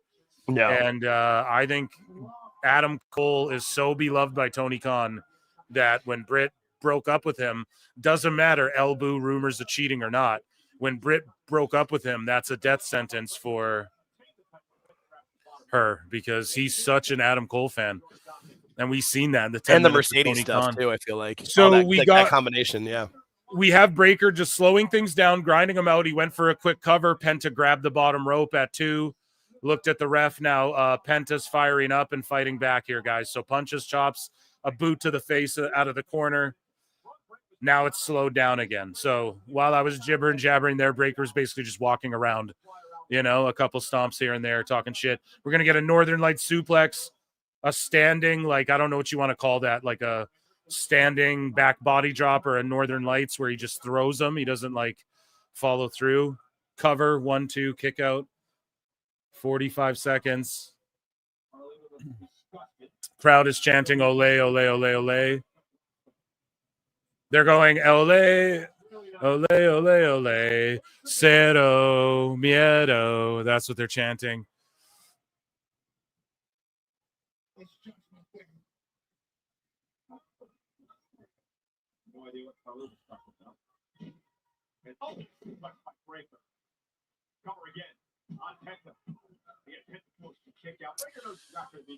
Vox Extremos 22 says, by the way, when Punk said I worked with children, I was literally Leo in Once Upon a Time in Hollywood.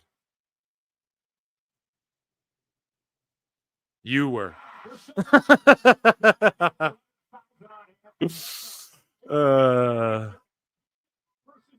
If Monet came back, it would be insane pops for her on WWE.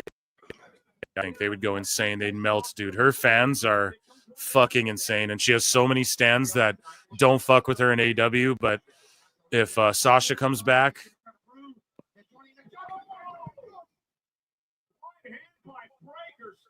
Lodi says, all right, I got to run. See you all later, and we'll get in Discord for the talk with Phil about NOLA Mania 2026. It's been fun again. You never disappoint, Phil. Dude, thank you so much. Thank you for being here and always supporting me and what I do. You're always here and super chatting in. Your super chats are appreciated, and you're just being locked in, and thanks for the invite again, and we'll try and work it out. I mean, we have to figure it out, right? I got a small family going over here, so that'll all have to be worked out, but I don't know. It's a long ways away, so I don't see why we can't plan for the future, so you take it easy, buddy. Let's go, Penta. Who? They're half the crowd's going, "Let's go Penta." The other half's going, "Who?" Right? Yeah, and the dogs Pretty are barking. crazy.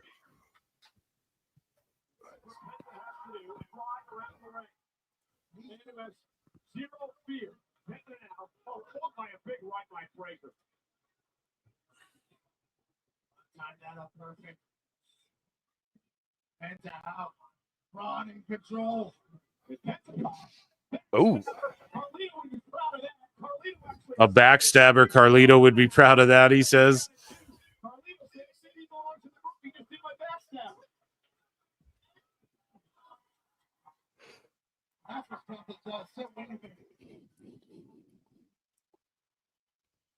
Destroyer time.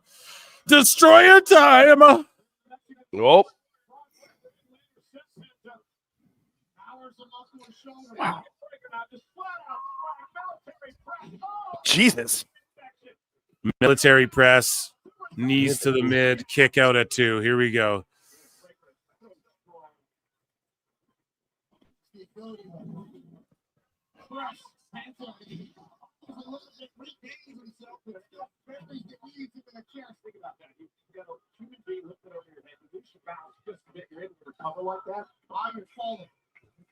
He almost dropped Penta backwards. Yeah. Oh, a big super kick. Enziguri in the corner. Headed to the top rope. Oh, it's not the top rope, Brian. That's not technically the top. Oh, man. Crowds into, man.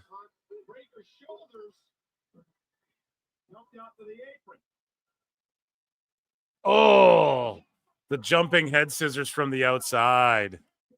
Anyone think the demon will appear because of Dom? That'd be amazing. I'm down with the demon. A lot of people are, the way Penta splats on those, like he just hurls himself, him and Phoenix. I don't know if the demon will appear tonight, but like it's going to happen sooner or later.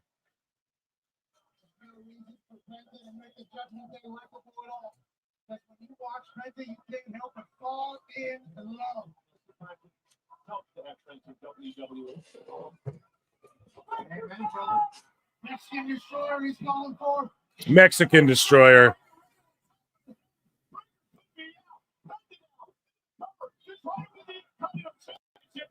The nails on the bat were shaved down. Yeah, exactly. Fucking dummies.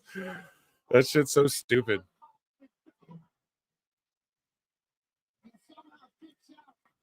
Breaker kicks out. So I think he's the first guy to kick out of the Destroyer, or maybe the second. I think Gable did, but like they milked it for so long before he even made the cover.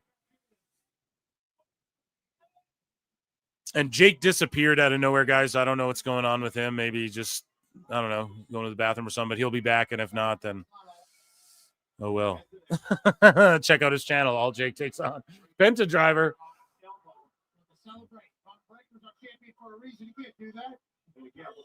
Too much time addressing Dominic at ringside, and Breaker able to take advantage. A lot of distractions out here. Drew said he begged to be on the show, McIntyre, and he's not on it. So Frankensteiner, the Brakensteiner. Here's all Jake, who's back again. Yeah, my internet went weird for a minute. Oh, it's cool, man. Happens on StreamYard all the fucking time, honestly. Yeah, because it wasn't like my Netflix never went out, so that was weird. StreamYard just shits out, bro, sometimes. This is what it is. Yep. Here we go. The straps are coming down, brother.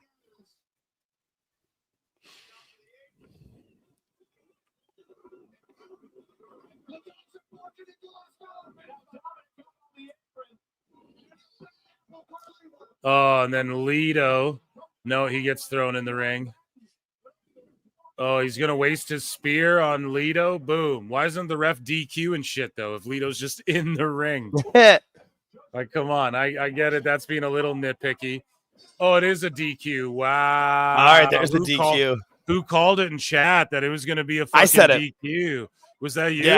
Yeah. Someone No, because I figured it was Breaker was going to keep the title, but it wouldn't be a loss for Penta, was what I going to figured. be a DQ, and then we get So we'll get this rematch at Mania. Hopefully it is just Penta versus Braun. That's what I want. Yeah, that would be a good one-on-one. Chair shot by Finn. Damn.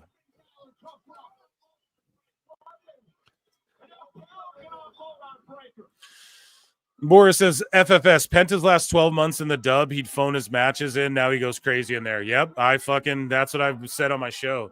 It's like, I think he's fucking phoning it in. I think he's just phoning it in and in AEW, because why wouldn't you? They freeze him and he's not allowed to appear when all these other luchas are on. So he's just phoning it in, doing dumb shit. Now he takes it extra serious now that he's in WWE. I agree. And like they were only brought in to like have matches with the Bucks as the Lucha Brothers. They weren't even allowed to do anything else leading up to that or before or after. So can't blame him. Wait, what is Penta gonna do? Smack Dom in the face. Dom's trying to do the Cero Miedo. Hit Dom. Cero Miedo to the Judgment Day. Crack Dom the chair. Bam. Cero Miedo Animo, dude. Remember the Animo. Chair, super kick, you done. Remember the Animo part, bro. Remember the Animo. I love it. Yeah, dude, for sure.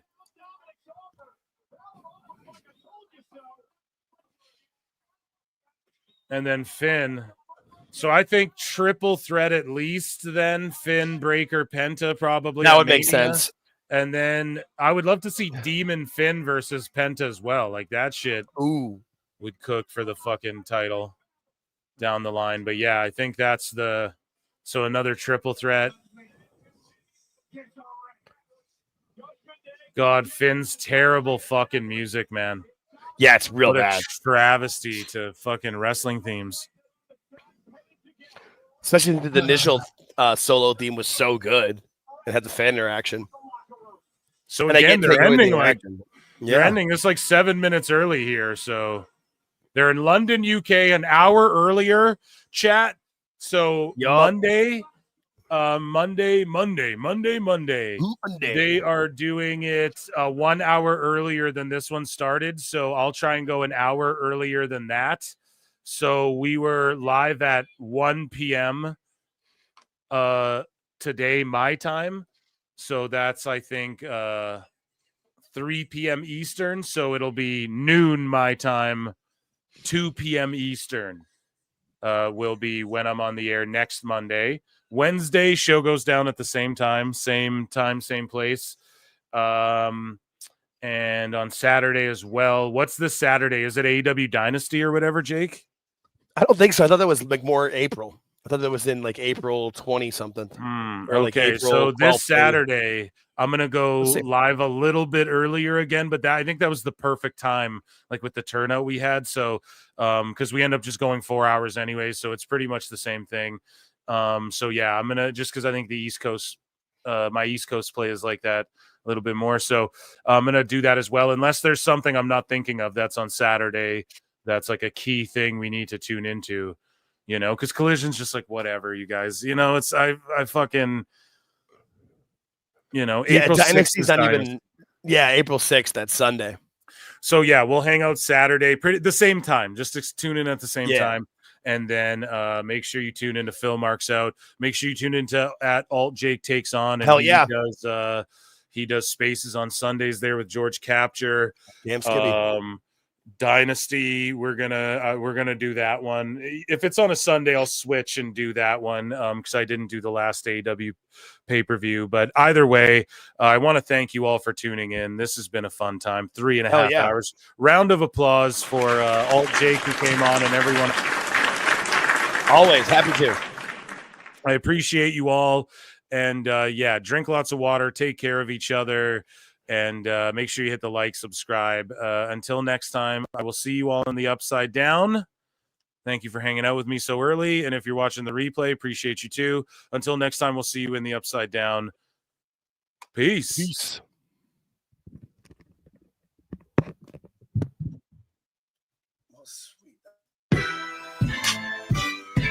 It's like a bitch. You're about to get vile.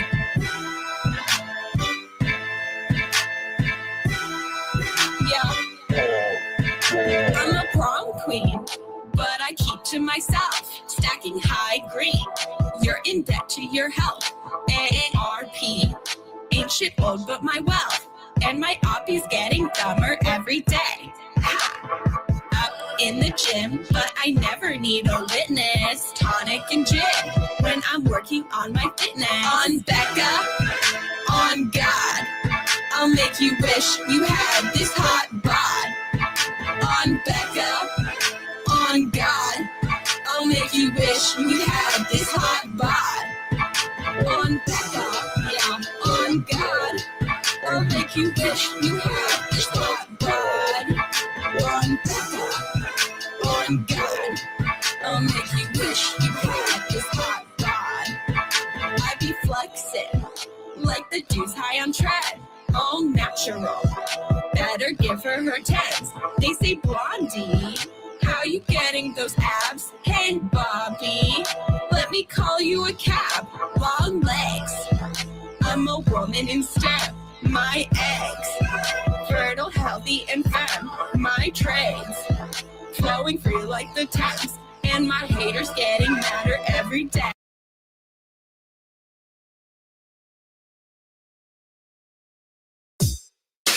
SDL. Two bad bitches, one hot shot. B3CCA, bitch. Two bad bitches, one hot shot. Hello, hello. It's that B3 flow. You said you know me? I think you don't. My friends are rich and you're looking hella broke. With Matt, I'm the real rough rider. Can't keep up, my arms must be tired. Slow-mo, super villain, Zack Snyder. You talk shit, but I know you're a subscriber. DSL on our lips cause we're naughty. Hannah Montana acting like Miley. We can't stop cause we're the life of the party. Got your man squirming, Scotty too haughty. SDL with a $sign code. B3CCA with the 3 cause I'm cool.